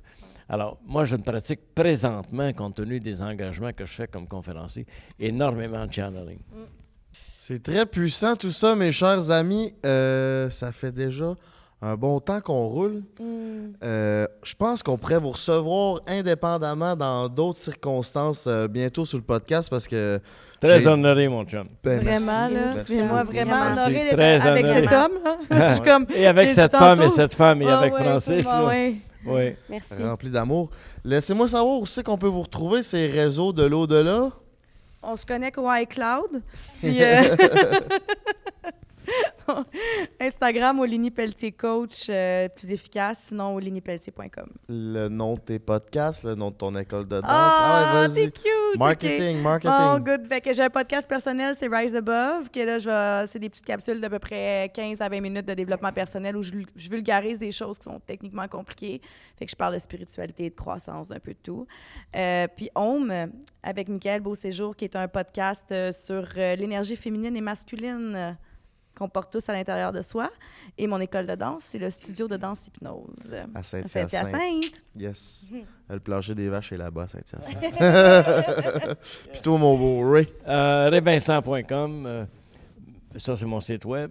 Mais pour me rejoindre vraiment directement, c'est rayvincent@commercialvideotron.ca. Parfait. Puis tu as-tu des conférences bientôt? Il se passe quoi dans les mais là, je termine une série de conférences, de 15 conférences que je donne samedi, le 3 juin, au centre de congrès de la Renaissance. Là. Les gens qui veulent venir, pour la première partie, c'est gratuit, de 1h à 5h. On va parler des peurs, à le réfléchir, devenir riche, mais adapté en PNL aussi et adapté en 2023. Là. Alors, puis on remet un certificat de ténacité aux gens qui ont assisté, soit en Zoom, soit en personne, durant cette journée-là. Alors, et l'essence du partage, c'est l'âme du succès. Dans le sens que, oui, réussir, c'est beau, mais si on étudie vraiment les grands hommes et les grandes femmes, ce sont des gens qui ont développé une âme de compassion, on parlait de compassion, de générosité, et d'entraide et de partage extraordinaire. Réussir ensemble. Oui, puis on a un souper à 6 heures pour ceux qui veulent assister au souper. C'est du réseautage d'hommes et de femmes d'affaires. Mais de 1h à 5h, c'est gratuit, on réseaute. Puis il y a la période, où, évidemment, où on parle des peurs, toutes sortes de peurs. Et il y a la période où on remet les certificats aux gens qui ont assisté aux 15 semaines. Comme toi, tu l'as fait en Zoom, tu es venu et ainsi de suite. Et on a notre souper. Et cet été, mais je vais faire une soirée le 13 juillet sur les énergies, parce qu'on a beaucoup besoin d'énergie pour être ce qu'on est là et pour aller ce qu'on va aller. Et le 17 août, je vais faire une soirée sur la protection spirituelle. Non pas la protection physique seulement, mais toujours référencé. Là. C'est très important. Comme tu disais tout à l'heure, on parle de chakra, mais c'est référencé aussi. Oui, tu donnes vraiment des cours de développement personnel puis de spiritualité. Oui. Ce qui n'existe pas vraiment. Ils sont backés par la science. Ben, c'est important pour moi parce que je travaille avec des gens très cartésiens aussi, qui sont très ouverts d'esprit.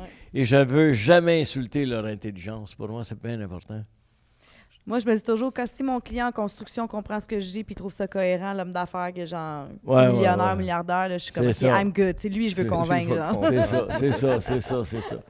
Alors, je tiens à te remercier, Francis, de l'opportunité que tu m'as offerte aujourd'hui. Je l'apprécie ça me fait plaisir. Merci. À tous les deux de vous recevoir. Anne-Marie. Merci, Anne-Marie, beaucoup. Merci, Anne-Marie. Merci, c'était tellement enrichissant. As-tu un mot à dire, Anne-Marie? Ben merci, ça a fait du bien. Ouais, je repars d'ici avec des outils, avec une envie d'aller lire. On se fait beaucoup demander des livres de développement personnel. Je pense qu'on en a eu pour notre argent aujourd'hui. Merci, juste merci. Ouais. Party Let's Fucking Go, mes petits minous, c'était Frank the Dripper puis Anne-Marie à l'animation. Si t'es pas abonné à la chaîne YouTube, c'est facile, un petit clic, va nous suivre sur Instagram. Merci à Pizza Salvatore.